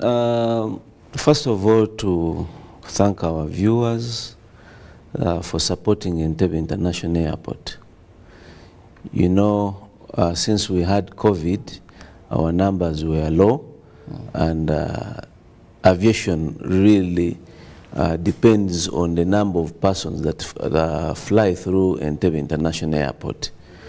We are doing quite a lot as we prepare for the non-allied movement and the G77 plus China summits that will take place in Uganda from around 15th to 23rd in January 2024. But before we have the summits, we are also trying to improve on our facilities, ensure that our equipment are up to date so that we can have a seamless facilitation of our passengers, the normal passengers and the delegates, the visitors that we intend to receive. We intend to receive over around 4,000 delegates. And these will include head of governments. We shall also have other delegates that will be attending those summits. So we are very busy with infrastructure upgrades to ensure that we meet what we call the passenger per square meter. In that every 1 square meter, there should be 1 passenger. So if I talk about a terminal with 20,000 square meters, that means that I should be able to accommodate 20,000 persons at a time. So we are preparing ourselves, and the President recently on Saturday visited us to see how far we have gone with our developments as we prepare for the upcoming summits. Now, help my viewer understand what are the various areas that are being either we're having construction, we're having renovation or extensions. We have got quite many. We have got the upgrade and expansion of Entebbe, but we have also had our terminal extension, which is a project funded by UCAA. The upgrade and extension is funded by the Exim Bank, where we got a loan of $325 million. So let me start with the upgrade and expansion, which has got upgrade of the runway, 2 runways that we have. That is 17/35, which is the main runway, and also upgrade of the other runway, the first one we had, that is 12/30, and its associated taxiways.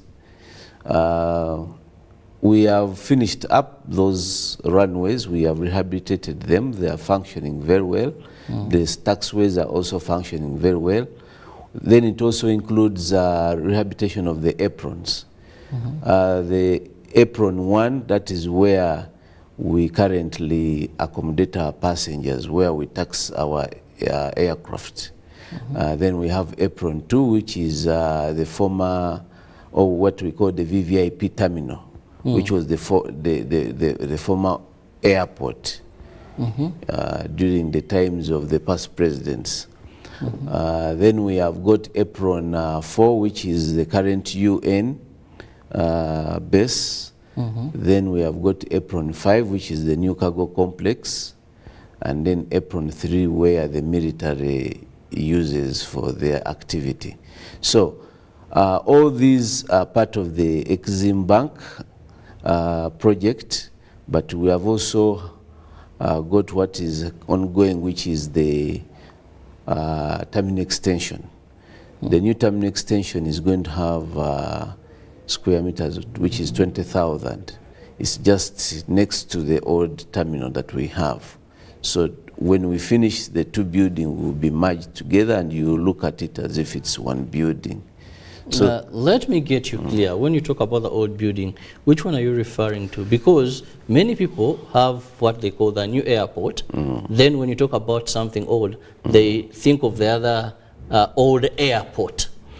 The old airport is what we call now the VVIP terminal. That is where the president uses if he at all is embarking and disembarking. He uses the old airport. The old airport, where the Israelites attacked us. Yes, that's the old airport. Now, we constructed a new airport during the times of the first CHOGM that we had in 1970 something. So that building that you use right now for your departures and arrival, it is what we call the new terminal building. Now, on the sides of that new terminal building, there is what we are calling the new terminal extension. So when the 2 are put together, I think that's when we can now think of accommodating around 3.5 passengers per year. Yes. So how many passengers use this airport approximately now on a daily basis? On a daily basis, we are looking at around 5,500 passengers. And our departures are more than arrivals. Departures, we are talking about 33, around 3,300 passengers, and arrivals, we are talking about 2,200 passengers. So on average, we are looking at 5,500 passengers per day. And on a monthly basis, we are looking at around 700, we are looking at 76,000. That is arrivals, and we are looking around 79,000. That is departures. Yes, so we have recovered a lot since COVID. Remember, during COVID, we reached a number of 1,500 passengers a day. As we came out of COVID with repatriation, we reached around 2,500 passengers a day. In 2022, our average was around 4,900 passengers per day. And in 2022, the total number of passengers that year was around 1.5 million passengers. Now we are almost reaching 6,000 passengers a day, and we think we shall outperform what we did in 2019, where we had 1.98 million passengers. So this time we might have around 2 million passengers at the end of this year, 2023. Yes. Well, still, when we look at international standards, if you're to rent our airport, of course, we are having the NAM, we've had a number. When you travel around, yes, you accept there have been tremendous steps taken as far as expansion of the airport, and of course, the runway, like you have just said. But if you travel, comparison is good in good faith. Don't you think there's still much we need to do? When you look at our airport, we are not competing to be the biggest airport in the region. No. For us... But the bigger, the more cargo. You've just talked about one passenger per square, isn't it? Yeah. And with the East African community, with Uganda now, where it has reached, we expect more people to come. We've had summit after summit. I think size is something really that we should be targeting. You can always have size, but if you fail to have good services, then also it doesn't make sense. You have a big facility, but your services are poor, or you have less operators. So sometimes you might be building a white elephant. The facility is there, but no people to use it.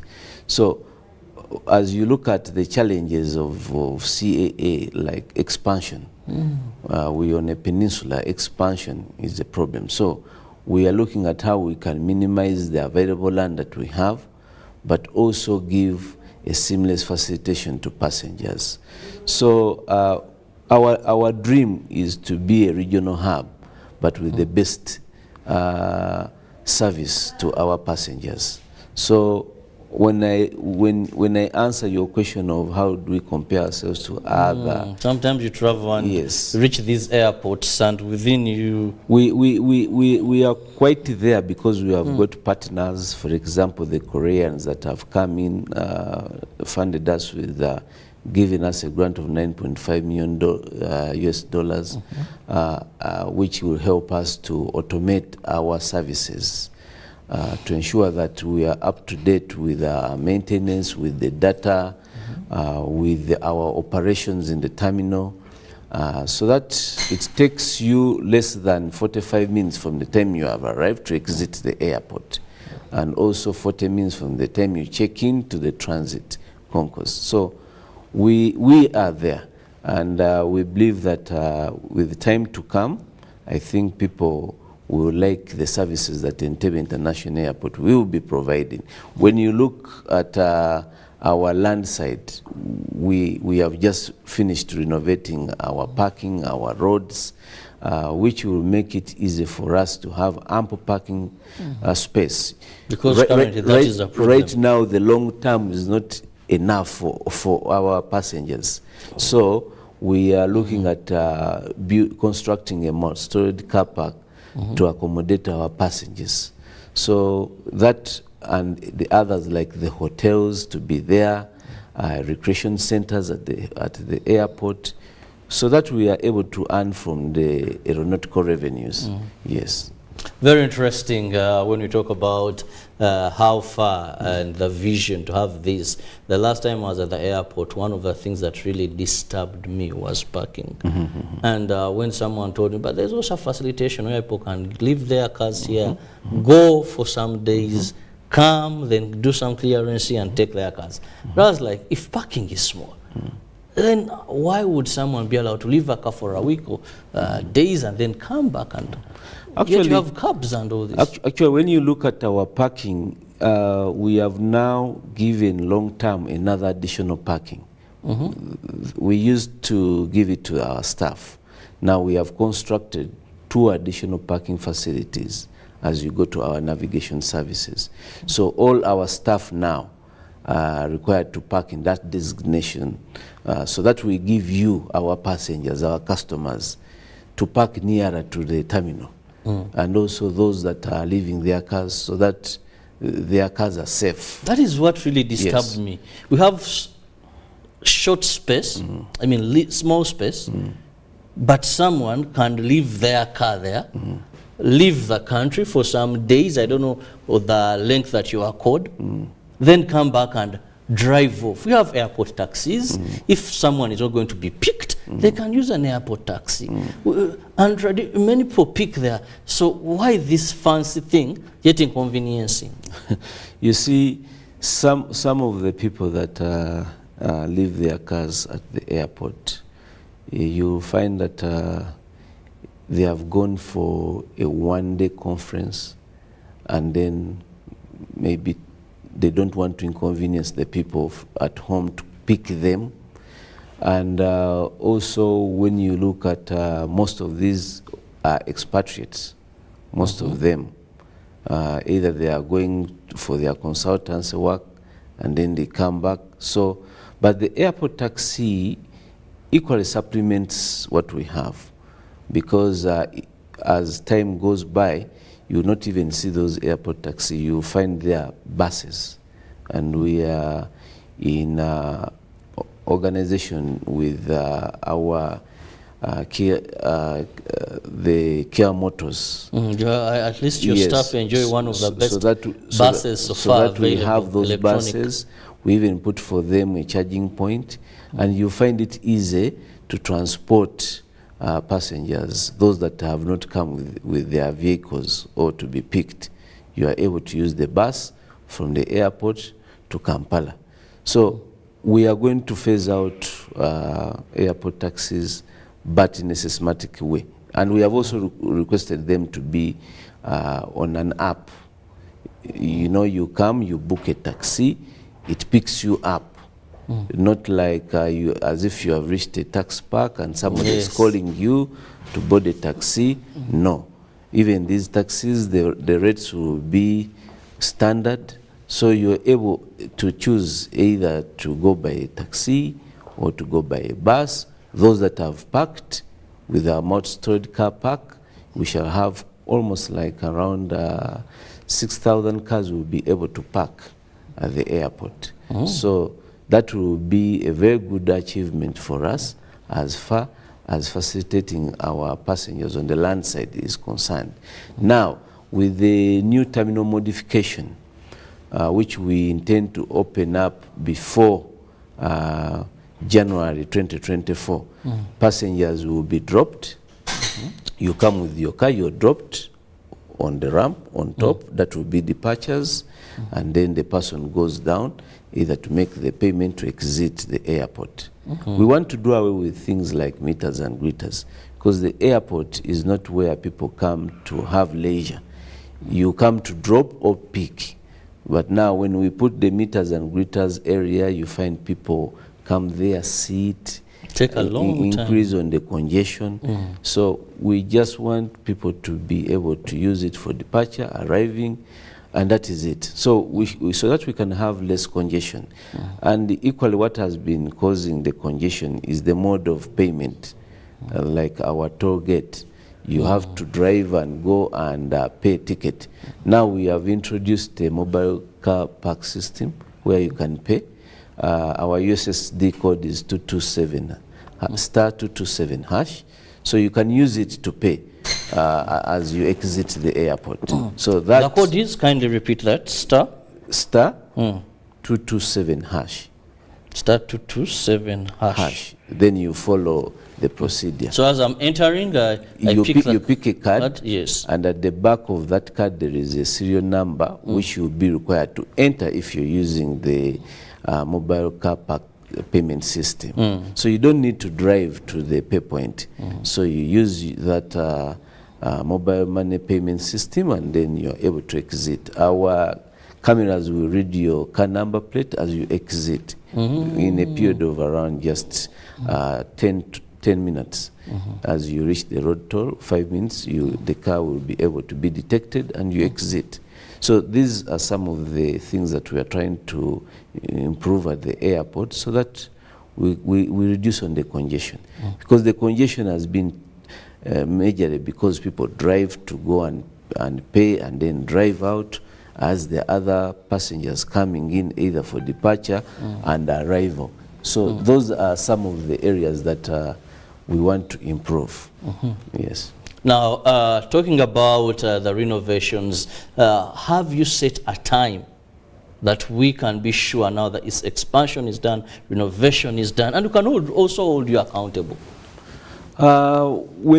For example, because I think there are about 3 major areas that are being worked on. The terminal modification building, this is being worked on by the UPDF Engineering Brigade. And we have given them up to 30th December. They should not exceed 30th December because we want to go through a dry run as we prepare for the NAM and G77. And you see the advanced teams are arriving here around 13th January.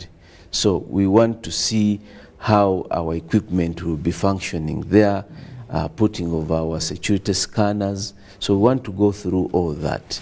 So by 30th December this year, we hope to have finished that. Now, when it comes to the terminal extension, which is funded by the Exim Bank, that one, July 2024, it will be also done. So we will be able to accommodate around 3.5 million passengers, as I said, for the 2 terminals, the current one and then the new one that we would have constructed. We also intend to now operationalize our Apron 5, which is the cargo center. Remember, all the cargo freighters have been parking at Apron 1, but now we want to take them to Apron 5 where they should be. So if we have got a cargo carrier, it should go to Apron 5. So, which I think next week we are commissioning, and then that is on our facilitation and also reduce on the pressure on the base that we have been having at Apron 1. While you're still watching UBC TV, it is Good Morning Uganda agenda. I'm with Kenneth Otim, who is the Principal Public Affairs Officer, Uganda Civil Aviation Authority, with whom we are discussing the various developments at Entebbe International Airport, aimed at creating efficiency, aimed at ensuring that we increase on the volume of people that this airport can handle on a particular day. Now, talking about delays, Kenneth. Yes. There's something I've witnessed at the airport. Security should be paramount, no doubt. This is a critical installation. But the checking and the speed at which it's done as you're entering the airport, of course there is police there, we have the sniffer dogs, and I've heard also reports, one time I was on the X app, and I know you've come across this, where some people kind of were complaining that sometimes these gallant men tend to beg, not a bribe. You saw that. As there were a foreigner who is concerned that how can I be asked money at an entry point of an international airport. And the speed, sometimes I wanted to ask an officer, actually later I did, that if you have a sniffer dog, okay, it's not going, but that also, most times when you're rushing and there's a flight, you know, Ugandans sometimes timekeeping are that very good. So you don't want to spend even a minute less to your checkpoint. How long have you taken I think I was coming last to the there 2 airport. months. 2 months. Yes. You looked at our new search park? Search park? No, I'm talking about the entrance. Yes. Yes. That's what I'm talking about. Previously, our search park has been next to our road toll entry. Yes. Into the airport. Yes. And because the search park and the road toll have been closer, there has been some traffic jam, like entering the airport. Now we have operationalized our new search park, which is between our head office and Protea Hotel, that area. So that area, the old search park was 2 lanes. Yes. The new search park, we have got 4 lanes. So that means that we hope to reduce on the traffic. And we have been having a dry run for the last 2 months. We have been having a dry run to see what are the changes that we can create by using the new search park.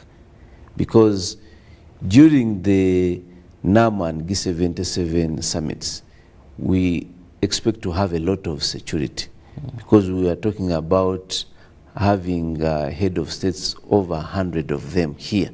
So expect maximum security, and when there is security, there might be delay because of the security. So that's why we want at least not to affect the normal operations of the airport, as well as we are receiving the guests. So when we move to that new search park, the 4 lanes, more aviation police will be deployed to ensure that at least every lane, in a minute, we can have at least 5 cars that have been checked. And we are also bringing modern equipment at that new place, whereby even your car is first checked using our equipment. Of course, you are requested to move out to go for a check, but also the cars will be easily checked. So that will reduce on the time that somebody stays in the queue being checked. And now, the distance between the new search park and the road toll, if you came to the airport, what used to be the traffic entering into the airport is not there anymore. You must visit. Yes, it's not there anymore. We have also improved on our camera system that detects your cars. In a minute, we can facilitate around 5 to 6 cars. So that has also improved. Now, we are also planning that when you enter the airport, there should be a lane for people who are departing. And there should be another lane for people who are picking arrivals. You see, you can be in the same lane. One who is picking and one who is rushing for his departure. Yes. And you who is... with the way Africans pick. Yes, you who is rushing for a departure, you might be delayed by somebody who is just going to pick. So we are going to create 2 lanes. One for those who are departing, and the other for those who are picking arrivals, so that we can smoothen the entrance and exit of the airport. Yes. Well, you can now be part of the topic of discussion by simply sending me a message on matters we are discussing. That is Entebbe International Airport, and I have the Principal Public Affairs Officer, Uganda Civil Aviation Authority. So please feel comfortable to send me that message. Now, very interesting is the changes that are being done at the airport. When you talk about the new search park, when you talk about yet to be the lanes for those departing, usually and arriving, usually people take so much time when they are saying bye-bye to their loved ones at the airport. Correct. I don't know why. I even saw some shedding tears, and I'm like, for sure. It was a low. You feel they are really consuming at the first time. But if we, and others rejoice when they see others returning back. Now, one of the things I've seen that has increased cargo at the airport is domestic workers leaving this country. You can identify them because some have uniforms. Yes, yes. Of late, most of the times I've been there, they come in huge numbers. some are not well conversant even of how they move through. Any special plans to handle this? You see, the other time we are trying to educate our passengers that before you think of transporting matoke out of Entebbe using the passenger terminal, because there should be a cargo terminal and a passenger terminal. And we are sensitizing our passengers that if you think of transporting matoke out of Entebbe, that matoke has to be certified by our colleagues, the Ministry of Agriculture. Yes. Even your guineas, if it is something that can be planted and it grows, it has to be certified. And some time back, there was an operation where the Ministry of Agriculture would come and confiscate matoke, but then we told them, let us first sensitize the public so that they know the requirements before they think of transporting matoke. So we are working hand in hand with the fresh handling team to sensitize the public, to sensitize our passengers on how best they can use the cargo to export their items. But you see, we have so much of bananas that rot at our new cargo complex. Why? Because they don't meet standards. The way somebody harvests them, packages them, is not fit for European market or wherever they want to take it. So, as we go through that process of educating, that's why currently you see people carrying their matoke as they go to Dubai. But in the future, that will not be there. After the sensitization, everyone will be required either to go through a registered transporter. I'm taking 4 just for me to cook or for a friend who has taken some time without eating matoke, just to make supper for 2 people. And that's why we say that you come early. When you come early, you find our agriculture stakeholders there who look at whatever you're taking, and then they can give you a certificate for you to take that. You see some people were taking insenen, and when you reach UK, they say, what is this? It says insenen. What is insenen? You see? But when you have a certificate, it is easy to explain to the other people that are receiving you in another country. This is a delicacy in Africa. This is a delicacy in Africa. Uganda. Yes. But when you go with your insenene, they will first confiscate it, then you explain a lot about that insenene. So this is what we are trying to avoid for our passengers. Yes. And you see plants, the movement of plants into a country have to be certified. And that is what we have to do first before we can put a stop to what passengers Now, going back to the issue of domestic workers leaving this country for greener pastures, most of Saudi Arabia. They normally have an association of exporters of labor. So, first of all, when we had the desks, labor desk, of course, some of our people were allegedly say that they were extorting money. But we expect you, when you have got permission from the Ministry of Labour Gender, that they send us a list of those that are trying to seek for greener pastures out of the country. That list is shared with our security at the airport and also with immigration. So by the time those people come, we have already verified the names. However, some farms would smuggle in names which are not part of the regional list that we receive from Ministry of Gender. And that's where you will find that they would want to bribe our staff. And when we refuse, they say we have refused their girls and boys to travel. But we have put a no to human trafficking through Entebbe International Airport, because on a daily basis, we are receiving girls with mental disorders returning And of course, you can't ask them much because they are not in their normal mood. And what we do is to have an ambulance for them and take them to Bitabika for rehabilitation. On a daily basis? On a daily basis. How I wish UBC comes and you see what we go through, especially when we have these flights from United Arab Emirates. You will see the number of girls that come back. Those who are in a good mood, they will tell you whatever they have gone through. But others, it's as if they give them an injection for them to become mad on arrival at Entebbe International Airport. So we want to put a not human trafficking. And we are in cooperation and collaboration with these exporting companies so that we are able to safeguard our boys and girls when they leave this country, not just to send somebody there and then either they lose their lives or they come back impaired. So we are trying to avoid that. Finally, this may be not so much on your side, but I just seek your opinion. We saw His Excellency directing with immediate effect to have CMI leave the airport. Talking about the image and all that. And you know security is paramount. How did you perceive this?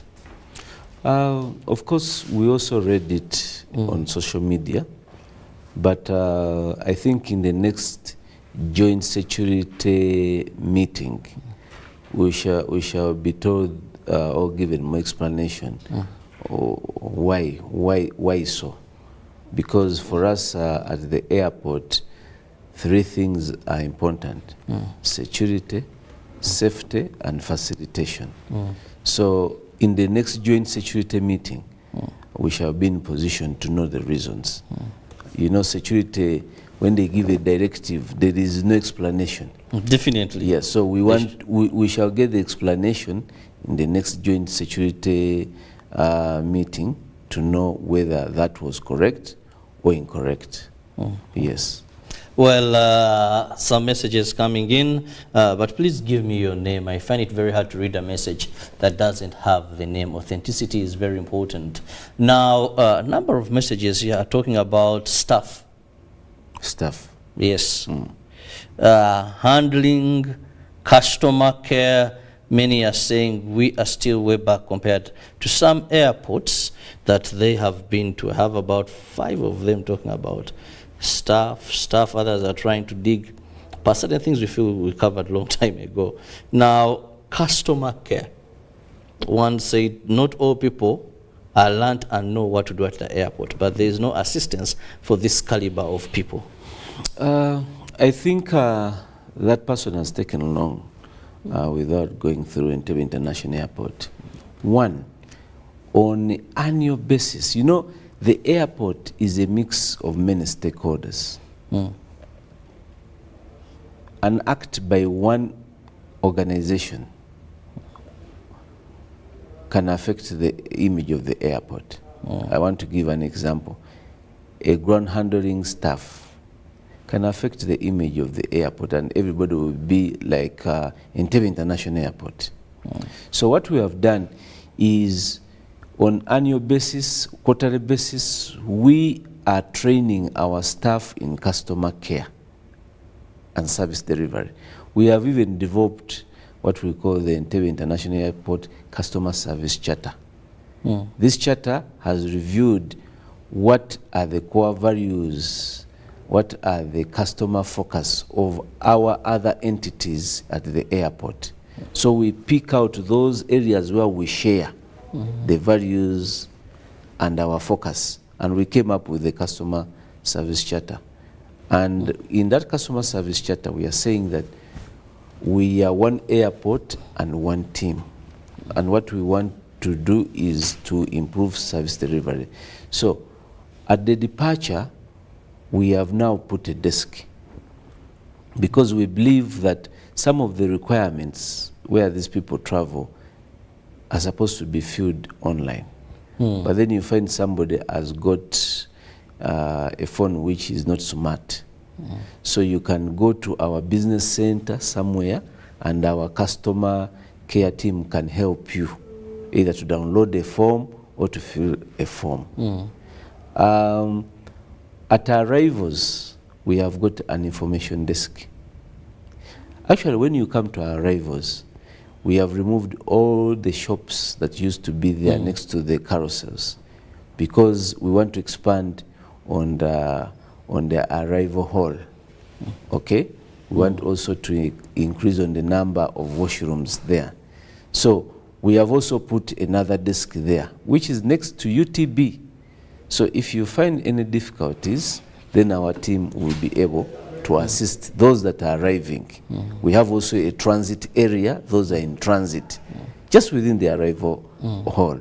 So in the new terminal modification building, the one that we are going to use starting January, already the information and customer care desk is the first one for anybody to see before they go in for their check-in. So we are trying to improve on the services as far as customer care is concerned. By the way, we have very much improved over the recent time since our social media outburst on how people were alleging that our staff were extorting money. We have very much improved. We have removed all those desks that used to bring problems for us. So now people are happy to travel through Entebbe International Airport without any much more disturbance. Well, I want to thank you, Kenneth. I must let you go and leave room for that old man to come and tell us more regarding the world of sports and, of course, how big teams are doing. Now, I'll see you in the next hour. Sports updates next. Good morning.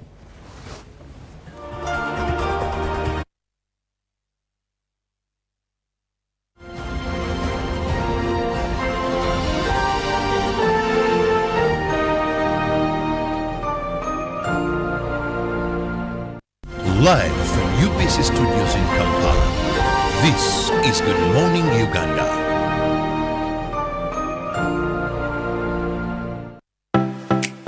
UBC is the national public broadcaster. We educate, inform, entertain, and inspire our audiences. You can watch us on free-to-air channel 001, DSTV channel 282, GoTV channel 371, Star Times channel 201, Zuku TV channel 20, and Azam TV channel 350. Even when your subscription expires, you can still watch UBC for free on your pay TV platforms. A new dawn on Behind the Headlines with me, Timothy Nyangweso, every Wednesday live in our studios in the heart of Kampala. We have conversations that have analysis, explanation, but not every truth is fact and not every fact is truth. Every Wednesday, 10 p.m. on your public broadcaster.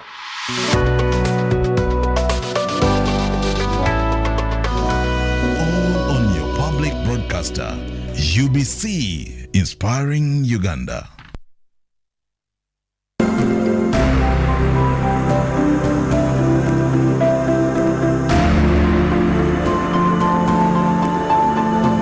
I've seen a number of community members out there that have formed themselves into groups and have identified enterprises. Junko, your pick of the day on UBC.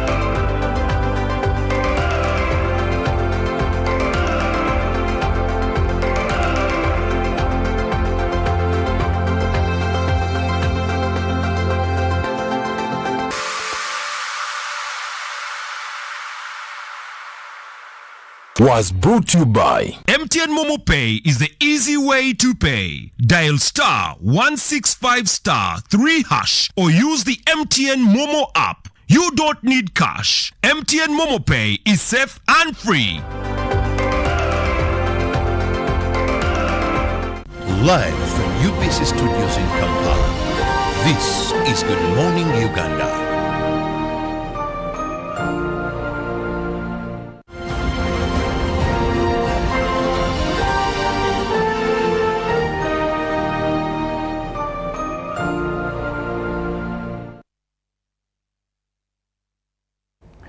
My name is Ruben. Good to be at this cold Tuesday. Tuesday morning, and I know that many of you are still at home. Please carry your raincoats, umbrellas, and jackets to keep your body warm. But there's a message I just come in here. Somebody's asking me about the game that was played last night between Italy and Ukraine, the lineup that played. I'll come back to you, Edwin. I'll just talk about that game, don't worry. And good that you're watching UBC TV. Then I'll go ahead to ask about AFCON next year. Of course, we'll have AFCON. That one I can assure you that we shall have AFCON. That is the biggest football event on the African continent. Yes, but if I go into football, let me start with basketball, Julius. Let me get these results out of the way. We had games played this morning, and for the game between the Celtics and the Hornets went into overtime. Overtime is when teams share the points. Let's assume they are both on 100 after the fourth quarter. Then there's what they call overtime. That is added in to get the winner. So the Celtics against the Hornets, the game went into overtime, and in overtime, the Hornets won 13-10 for the Celtics, and by the end of the game, actually the Hornets had taken the day, 121-118. And then we had the Nuggets beating the Pistons. That was 107-103. The Wizards did lose against the Milwaukee Bucks. That was 142-129. The Bulls lost the Heat. Now, a couple of weeks ago, Dennis Rodman visited the Bulls camp. The former Bulls star who played alongside Michael Jordan and Scott Pippen did visit the Bulls camp, and the lads were excited to see Dennis Rodman around them. But that did not stop them from losing against the Heat. The game ended 118-100 for the Bulls. The Wolves did beat the Knicks 117-100. Then we had the Pelicans beating the Kings 129-93. Then the Spurs lost to the Clippers 124-99. And lastly, the Warriors did beat the Rockets. That was 121-116. Herbert Semiano and Henry Iga love the Warriors, and they would be telling us how the Warriors are losing games. Yes. But anyway, we have games that will be played tomorrow morning. The 76ers will take on the Cavs. That game will be at 3:30 a.m. at the Wells Fargo Center. Then the Suns will take on the Blazers at 5 at the Footprint Center. But then lastly, the Lakers will take on the Jazz. That game will be at the Crypto.com Arena, and it will be at 6 a.m. tomorrow morning. Well, away from that, into the qualifiers, the African World Cup qualifiers. We had Djibouti lose to Guinea-Bissau by 0 yesterday in Group A. Then Group E, Eritrea and Congo game was postponed. Then Group F, Ivory Coast beat Gambia by 2-0. Then Kenya did thump Seychelles by 5-0 as well. In Group H, Liberia lost at home to Equatorial Guinea by 0-0. And Group I, Madagascar beat Chad by 3-0. Then we had Mali drawing with the Central African Republic. That was 1-1. Now, going into other the games, the African games that will be played today, the Africa World Cup qualifiers. Uganda Cranes will take on Somalia at 4 p.m. Wow. Yes, they take on Somalia. And the game Somalia played against Algeria, I don't think Uganda stands a chance to beat Somalia unless Paul Put has a different idea or agenda or system. But Somalia played well against the Desert Warriors or of Algeria. So I think Uganda must dig deep to get a result against the Somalis. They must be in the war of Famba. If they are, yes, we know that they have issues at home with Al-Shabaab. But on the pitch, it doesn't show on the pitch. When they played against Algeria, it was a different ball game. So the Uganda Cranes have got to play better to get a result against Somalia. Then other games in Group A, Ethiopia will take on Burkina Faso. That game will be in Addis Ababa. South Sudan will take on Mauritania. Togo will take on Senegal, that will be at 7. Then Group C, Lesotho will take on Benin at 4. And Rwanda will take on South Africa, that will be at 4 as well.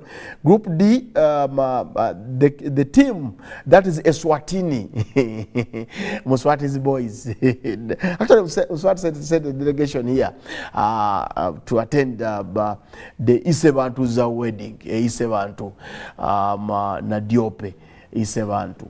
Muswati sent a delegation here to witness that marriage. I don't know about those in the UK. I don't know. Bamba, aliwa atwesibako eyo musimanyi emanyi biki abazika yawasuza omukazi ffe tubimanyi ebyo. But anyway, away from the jokes, Eswatini will take on Cape Verde, Libya will take on Cameroon at 7 p.m. and Mauritius will take on Angola. That will be from Group D. Group E, Niger, not Niger but Niger. Niger will take on Zambia. Then Tanzania will take on Morocco. That will be attended. Group G, Botswana will take on Guinea and Somalia against Uganda. That's Group G. Then Group H, Malawi against Tunisia, Sao Tome and Principe against Namibia. And then Group I, the Comoros will take on the Black Stars of Ghana. That is the Africa World Cup qualifiers. Then in the European qualifiers yesterday, we had also games played in Europe. North Macedonia won, England won. Hayod Mugabe told me some weeks ago that Macedonia can't beat Macedonia. Now, how come Mr. Mugabe, England couldn't beat Macedonia?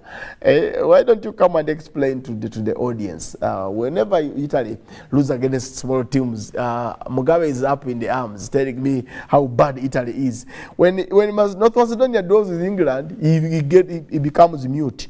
Ukraine 0, Italy 0. That means that as the table stands, England did the summit with 20 points. Italy is second with 14, and Ukraine is third with 14. Italy has a better goal difference ahead of Ukraine. That means they will qualify for the World Cup, or for the Euro. Next Euro next summer. That will be in Germany. These are European qualifiers, not World Cup qualifiers. Sorry. In Africa, we are playing World Cup qualifiers. In Europe, they are playing European qualifiers. In Group E, Albania do with the Faroe Islands 0-0. Then Chechnya did beat Moldova 3-0. Group H, Northern Ireland beat Denmark surprisingly by 2-0. Finland did beat San Marino by 2-1 away from home. Then Slovenia 2, Kazakhstan 1. Those were the European Cup qualifiers. Then today or tonight we have games in Europe. Gibraltar, the team that was thumped 14 by France, takes on Netherlands at 10:45. Then Greece will take on France at 10:45 as well. That's Group B.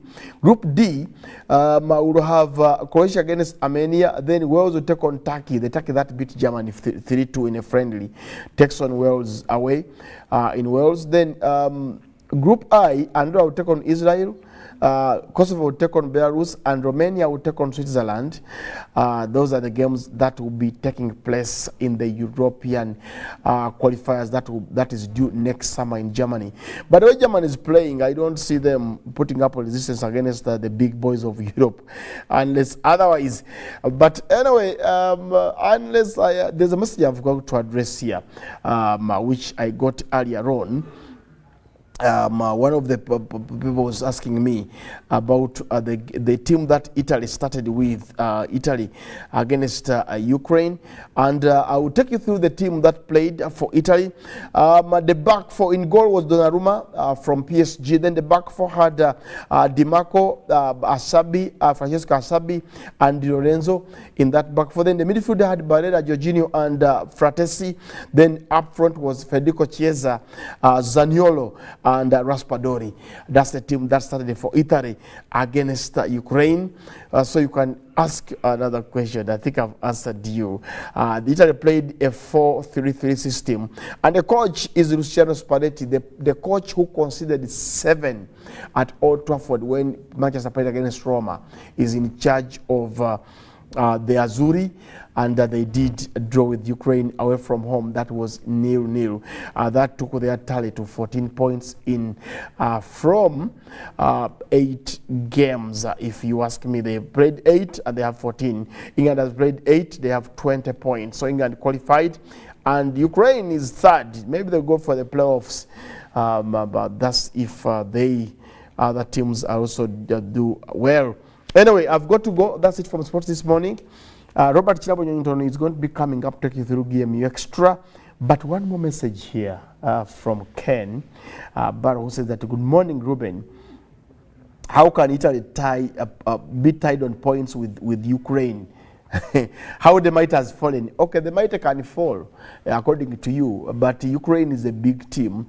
The same applies to Italy. So anything can happen. We saw Brazil lose to Norway in 2002, a World Cup, by 4-2. And the Brazil that had Rivaldo, that had Rivaldo, no, it was 98 in France 98, when Brazil lost to Norway in the group that had Scotland, that had Morocco, that had Brazil and Norway. So but Brazil lost by 4. Could we say that Norway was a better team on a day? Are they better than Brazil? Of course, they are not. So you can have a bad day in office, like Italy had a bad day against Ukraine last night. It doesn't mean that there's a small team. No, it doesn't mean that. We've seen North Macedonia beat up teams like Italy, do with England. Does it make Italy a small team or England a small team? No. It doesn't. So, for me, I think and believe that football is funny. It's played with both teams, and why the team that wins takes the day. It doesn't make that the other team is weaker than this. Maybe on that day, they might be weak, but you can't determine a footballing nation like Italy. You can't reduce it to just a result of one game. You can't do that. Anyway, have yourselves a lovely day. Good morning.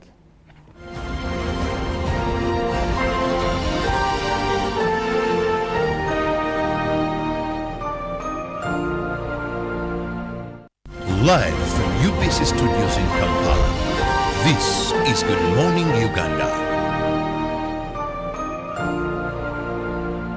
Pick of the day on UBC.